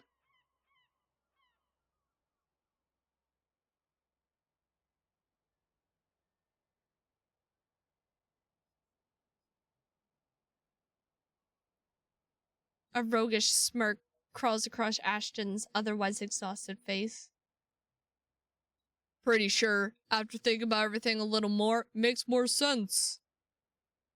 You weren't speaking for Violet back there. She was speaking for you during our last meeting. I'm sure she believes a bunch of that stuff about the Sirens herself, but you two still live together, right? What? We do? So what? So, she probably saw something eating at you after we killed the seed. And then, after seeing that, she spoke on your behalf so you wouldn't get chewed out in front of everybody. That's surprisingly insightful. You're not surprised, dude. Couples do shit like that all the time. Even with my own painfully limited romantic experience, I still know that kind of stuff is pretty normal. Wait, experience? Well, experience might be the wrong word. Forget about it. Shit's not important right now. What I'm trying to say is, like, I know we've been giving her lots of crap lately, but Violet's still quite the woman, you know, my dude. Take it from me, most people her age aren't that mature. You're lucky to have someone like that in your life, someone who actually into you. So don't screw things up by saying something dumb and making her dump you, alright, my dude? I look back towards the sidewalk. I don't really have much to say in that. I don't really have much of a say in that anymore, unfortunately. Violet only agreed to date me if we both promised to split up after I leave for college. Oh, damn, for real? That sucks. I had no idea. Still, Vi's not the kind of person to make you agree to something that weird for shits and giggles. Pretty sure you two aren't the kind of people that are cut out for long-distance relationships anyway, no offense. Guess not. That's why you're not gonna get yourself a cell phone either, right? He looks over at me and takes a deep, regenerating breath to clear my head. Hey, Ash? Yup. If you're gonna punch me again, can you get over with already? I'm not a big fan of delaying the inevitable, you know? Is he gonna do it? I say this and Ashton laughs like a drunken warlord. Oh, really now? Is that so? Nah. I already decided I'm not gonna hit you. I still want to hit something, though, if I'm gonna be real about it. Ashton points to a furniture store across the street. Let's go there. I need to buy myself a new pillow anyways, so I can punch the shit out of it. Without even waiting for a response, Ashton jumps up and starts walking over to the store. Still exhausted, but waking up, I follow after my friend. Go get him a nice pillow. Ashton and I spent an hour inside the furniture store. As quick as he was to get over there, he seemed very deliberate about exactly what kind of pillow he wanted to buy. In the end, he picks one made of some sort of memory foam and pays for it using the money he was going to spend on our food. After a while, we find ourselves somewhere around the park. Oh, look at his pillow! Ashton hovers at the edge of the old dock and stares out over the water. You were right about my dad, by the way. Ever since the end of July, he's been completely different. A fully committed father with no self-destructive tendencies whatsoever. He's perfect. Absolute perfect. I plant myself next to Ashton on the dock. It is what you said before true, then? Are you really okay with that? Man, I don't know. I don't know how I feel. It works so great for me, obviously, and I'm sure he's happy. But it's not like he was ever a real danger to anyone but himself. He may have brooded a bit too much when he was drinking, but he was never completely out of his mind. Hell, forget his mind. Once work was over, he was never even out of the frickin' house. I think he knew how dangerous that it would have been. Even when he was drunk, he was still a real person. He was still his old man. But now it's like a big chunk of his actual brain is missing. He's more like a cartoon character than a real person now. He didn't even get to choose if he wanted to be like that either. I chose for him. I chose for everybody. And I think that's what bugs me the most. Ash just squeezes the pillow he bought against the side of his body. Hey, do you think what Violet said was true? What we did to their brains when we killed that thing? Do you think it's permanent? I probably shouldn't sugarcoat this. Yeah, I think it might be. Or at least that's how it's starting to look. Do you think it's fatal then? Damn, Ash, that's... like, I don't know, man. I hope it's not. But even if it is, you shouldn't put all the blame on yourself. If I actually stopped and thought about the consequence of killing the Sirens, if I did my homework and discussed what I knew a bit more thoroughly before we killed the seed, then maybe we could all have found a solution that wouldn't have resulted in something so drastic. But none of us said anything, not even Violet. In the end, we all wanted to romp around in their brains and be big, dumb heroes. So we're all responsible for this, Ashton, not just you. He nods. For a while, we both just sit there, looking at the water. So if this stuff is true, then I haven't really grown up at all. I still solve my problems by rushing in and beating them down until they aren't problems anymore. So if this is still how I do things, then I really haven't changed, have I? That's not true. There's no way you haven't changed. It may not feel like much, but you absolutely aren't the same person that you were back at junior high. None of us are. Bullshit, you can't prove that. Well, you ain't shoving a meal into lockers anymore, so that's a start. I mean... Okay. Normal lockers, Ash. And I know it's probably not saying much, but you have way better taste now than that you are in high school. At least as far as friends go. But is that even good enough? Is that even enough to change? This is my last summer vacation, Oliver. I had 3 months left. And if all this shit we did really can't be taken back, then at this rate, I'll never be the kind of man I want to be. I know that's a stupid thing to care about, considering everything that happened. But I'm scared, dude. I'm scared I'll just keep rushing in and making things worse forever. I'm scared that all the cool shit I've done in my life is just fiction. I'm scared that I'll never be an actual hero. It was me. You know what? I'm thinking that's fine. I think it's more than enough that you aren't such a bully anymore. It's enough that you care about your dad and all of us, and you wanted to help the town. Even if it backfired horribly, I think it says a lot that you don't want to be the kind of person you want to be anymore. And I know we kind of threw the word around a bunch, and I don't even know what being a hero actually means. Do you? I mean, I thought I did. But no, I guess not. So fuck it. Fuck being a hero. It's just like with your dad, right? He didn't have to be perfect in order for you to love him, so you don't need to be either. As long as you don't become somebody you despise, then I think that's enough to get you where you need to be. At least for now. Maybe. I don't know what I'm gonna do now with all this over. I mean the stuff we did in the underworld, or like summer in general?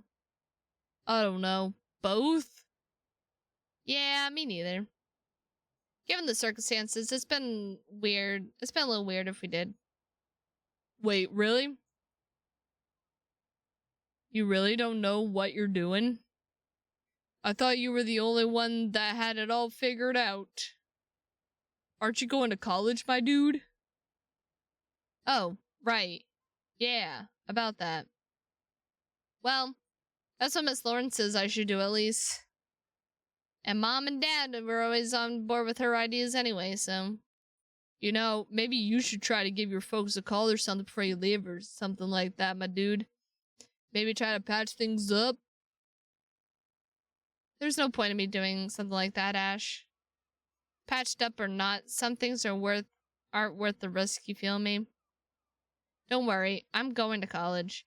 That should be more than enough to keep them distracted for a while. Besides, I'm pretty sure I lost their phone number back in June.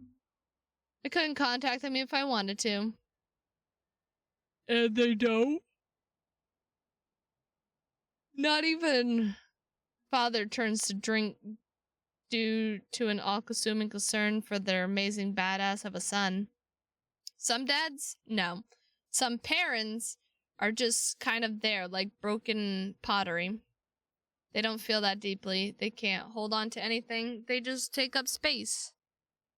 It's whatever, dude. Right.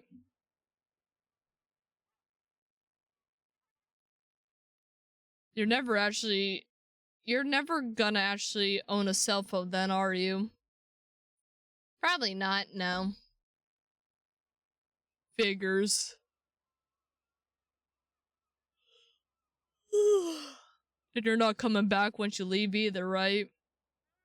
I don't know if I'm gonna do that. I don't know what I'm gonna do after college, to be honest. But, yeah, it's not likely. Not very manly to run away from your problems like that, Captain. Kinda makes you look like a coward, doesn't it? What an absolute blessing it is, then, to no longer worry about being a coward. Ashton looks my way and smiles. As a former coward myself, I think I could be friends with someone so wimpy. Some of that might end up rubbing off on me after a while. And in the long run, it's way too risky for me and my old man, you know what I mean? Ashton stands up and lifts me off the ground with his uninjured hand. Thanks for that. You might be a wimp, but you could easily gotten up yourself. No need to thank me, right? No, I mean, thank you for making this so easy. I was certain that saying goodbye to everyone was going to turn out much, much worse than this. Oh? I hate to break it to you, Oliver, but it's probably not going to be like... It's not going to be this easy for anyone else. Oh, sorry, I'm wrong person. Just be grateful I'm not the type of man to get boggled down by this crap in the first place. Can't say for the others will be so cool about it, though. Ashton hooks his arm around my neck and gives me a firm hug. But I know you'll figure it out. Just keep it real. Remember what's real. You do remember, right? I hope so. Thanks for letting me be a part of all this. Stay cool, you fucking wimp. Yeah. Goodbye, Ash. Thank you. Thank you so much. Goodbye, Oliver. Oh. And tell Violet I said goodbye too, okay, my dude? Okay. Okay, will do. And make sure to remind her there's gonna be another launch tonight. She'll be around 6:45, I think. Pick somewhere soft to watch with her this time, alright?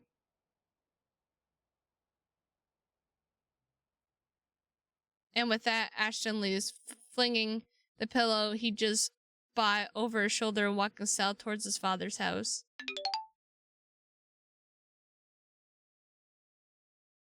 We still have time, right? Or we just go straight to the... After saying goodbye to Ashton, I make my way over to the beach, hoping to find Violet there. Sure enough, she's in her normal spot, painting something on her large canvases. Hey there, Vi. Hey there, hey there, Olive Oil. I walk over and sit next to her in the sand. After a minute or two of painting, Violet finds a stopping point and looks over to me on the ground. Oliver, you didn't have big purple bruises on your side on your face last time I saw you. You got into some trouble recently, didn't you? Yes and no. Ashton punched me, but it was fine. We worked things out pretty quick. Weirdly quick, actually. He punched you? Christ on a cracker, why? We just had some disagreements about the Midnight Guard, mostly. But we talked out, and I think he's cool with me leaving now. Violet sighs and places her paintbrush down in the cup of murky water. Okay, but I'm gonna need a little bit more context than that. Do you think you could elaborate on what you mean about disagreements? Oh, you know, some disagreements. Nighttime. I spend the next 30 minutes or so telling her pretty much everything Ashton and I did today. Violet listens, clearly over the moon of having me talk normally to her again. I say then. So if he really forgave you that quickly, then it's likely what happened at the crab bucket was an extinction burst. An extinction burst? Wait, where have I heard that before? Miss Wilson's class, maybe? She taught us all about it last year, remember? It's a period of time where the romantic behavior gets really, really extreme right before it gets better. They're more common in children, but for deeply rooted behaviors, extinction bursts can happen in adults too. You keep saying stuff Ashton didn't want to hear, so he needed to get you to stop talking in order to feel comfortable again. So he tried to solve his problems the only way he knew how. And that was punching. Violet rubs her forehead and sighs. Let me ask you this. You said Ash felt like he was regressing by threatening you, right? Yeah, he kept saying that he worked really hard to change who he was, and that I was making him act the way he did in high school. And this was right after he was done chasing you? Almost immediately. Right. And he didn't end up punching you a second time when he said he was going to either? He didn't punch you did he punch anything afterwards? Nope. All he did was buy himself a pillow and then talk to me for a bit in the park. He didn't punch the pillow after he bought it? No. If anything, he spent most of the conversation cuddling it. He was hugging it. And then we said goodbye. No bloodbath whatsoever. That proves it then. Comfort. Comfort. So much of the time that any of this is ever about. Ashton probably didn't want to punch anything because there was no longer value in that behavior. It was no longer something that would bring him comfort or make him feel empowered. So I'm almost certain it was an extinction burst. Is it ethical to be sizing up our friends like this, Vi? Is it better to ignore how they might be feeling after experience something so intense? It's not like I can ask Ash how he really feels anymore.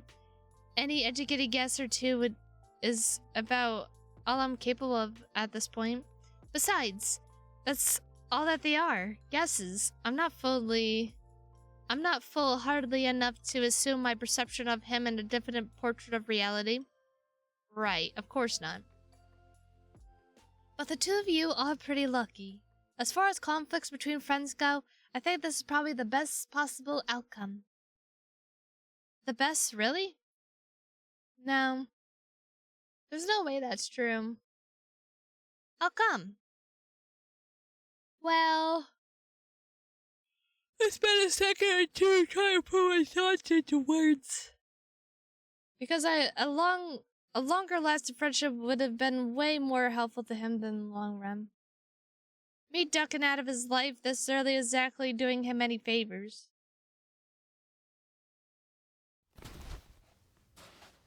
I say this and Violet moves in closer to me, speaking in a voice so quiet I could barely hear her voice over the sound of the ocean behind us. You don't really believe that, do you? Olive, don't you know that sometimes a thing more powerful at the moment, right before it dies, than it is at any point of his life? Ashton was grateful for what you gave him in that moment, so he gave you what you needed too. None of what you're going through right now is a disaster, it's a gift. He's giving you a chance to move on. Is that another one of those educated guesses of yours? What else could it be? We're all just clumsy artisans, trying our best to sculpt this fake stuff of ours into something coherent. Oh, don't worry too much, Oliver. Olive oil, sorry. Out of all of us, Ashton is probably the best equipped to handle adulthood. Even if he's nervous about it, he's not gonna let anything slow him down. He's just that kind of guy. Oh. The ground around us begins to lightly rumble. No way. Could it be? Could it really be? I know this feeling, a slow grumbling force mushering up from the south. Over there, Oliver, look, look! Oh my gosh, she's so pretty. Look at her. Violet points down the beach and starts hopping in place. Sure enough, it's another rocket. The boys and girls down at the Cape Kennedy are launching another rocket into space. That's weird. Isn't it a little too cloudy for a launch? Who cares? Look at it go! Look at it go, Oliver! Ah! There's not a thing on Earth that can stop it now! As Violet's beloved construct of metal and flame shoots itself into the sky, her fervor fades into a silent wonder. Rockets, huh? You know, I really hate seeing those stupid things go up like that. But I guess it's fine. It's fine as long as she could be herself again. No matter what I may be feeling right now, I shouldn't let it get in the way. Violet should be allowed to enjoy this moment. She should be allowed to be happy. That's the only thing that really matters to me right now. The only kind of justice I think she really needs. And besides, I'm plenty happy right now. It's more than enough to just be able to see her like this. I'm happy just to look at her.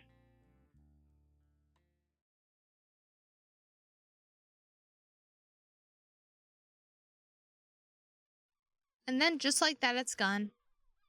Another lucky fool has freed themselves from Earth's heartless gravity. Wow, incredible! It's really been so long, I completely forgot how amazing those were. Oh, I wonder if anyone else got to see it. I should call Judith then. Oh yeah, right. Hey Oliver, I'm really proud of you and everything, and I don't know how the others are gonna end up feeling about this.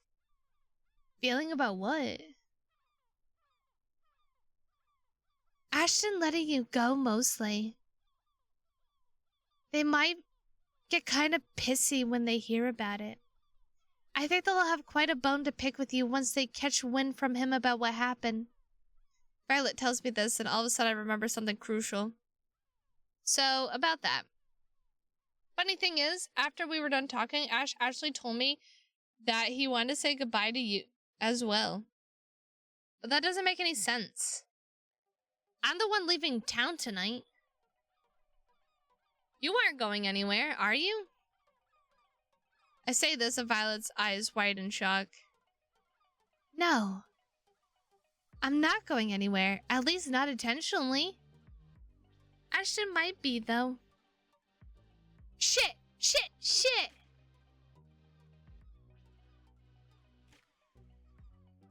It's already starting then. I thought you needed more time. Wait, what time is it? Violet frankly reaches into her bag and pulls out her phone. She fumbles, dropping the phone once or twice to the sand before finally getting it open. Holy shit, it's already 7? That's not right. That can't be right. Violet? We've been talking for too long here. We need to get you home now. Violet stands up and violently jerks me towards her. Wait, what about your stuff? Leave it. It's not important. It'll all be there in the morning anyway. Let's go. Why? Just trust me, dude. I mean... Look, I'll tell you more when we get home, but right now we need to run. Please.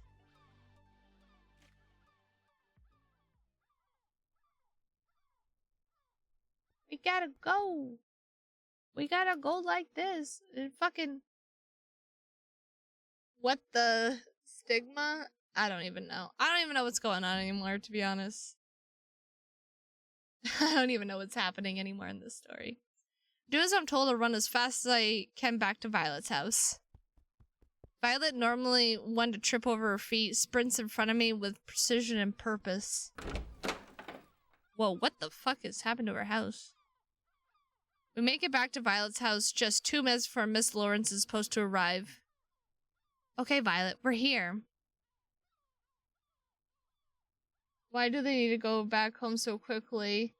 That they need to leave everything behind? I don't know. I don't know. She's supposed to tell me why we ran off so quickly. Now, what the heck is going on? Why was any of this necessary? We couldn't have worried about... Violet, hunched over, panting with exhaustion, slides over to me and puts her hands on my shoulder. Oliver, listen to what I'm about to say carefully. It really doesn't matter if you don't know what's gonna happen next. It's fine. It's fine. You don't have to know what's going to happen. Just keep moving forward until you come out of the other end. Are you talking about college? Yes, whatever, yes. Just listen for a sec, okay? I know I might have said some stuff before about taking it slow, but the truth is you're way in too deep now. You've already made your choice, and now you've got to push through. You need to reach escape. You need to reach escape velocity. If you stagnate and end up doing things halfway, you might as well be dead. Wait, what?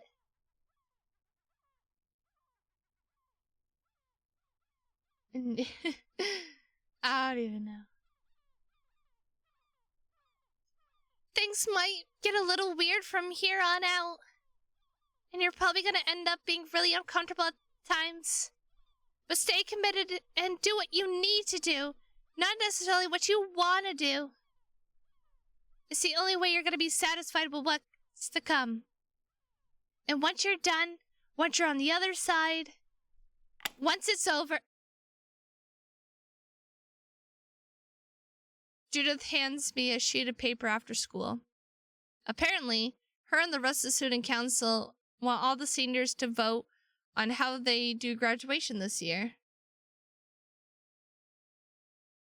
Blue or black robes? Blue or what the fuck is even happening? Blue or black robes? What do we want, blue or black? Blue or black? What the fuck is going on right now? I don't even know. I don't even fucking know what's going on. I'm confused as you. I'm just as confused as you. We're doing black robes. We're doing black robes.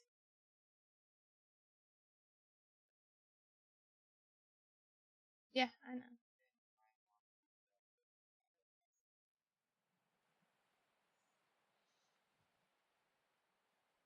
Oh. I guess we're... She said She said absolutely nothing that entire sentence. Yeah, I know. She didn't even tell us why we ran off. But I guess we're back at the beginning, so...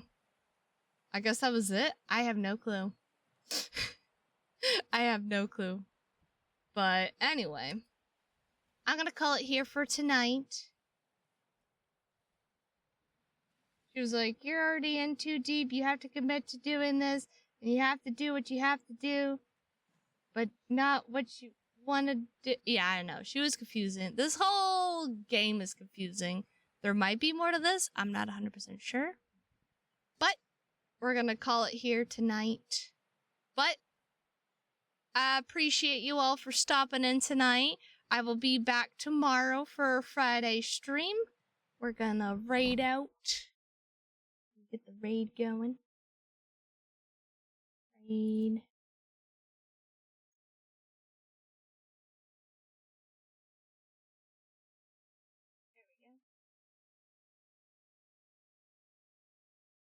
Thank you. I hope you have a good night. Besider man, hopefully I said your name correctly. You know, if you are interested in, learning more about Serene's Call and, if I was entertaining enough, definitely give me a follow if you're not already following. But we're going to be rating Falcon. He's a chill, awesome burb. And if you're not following him, definitely give him a follow. But yeah, I hope you all have a good night. Wonderful, awesome night. And I will see you all tomorrow. Have a good night. Sleep tight. Don't let the gerbils bite. Or I will have to kick them. Kick them in the ass like this. Whatcha? Whatcha? Bye. Have a good night. Sleep tight. Don't let the gerbils bite. Don't let them nibble on your toesies. Bye. Bye. Bye.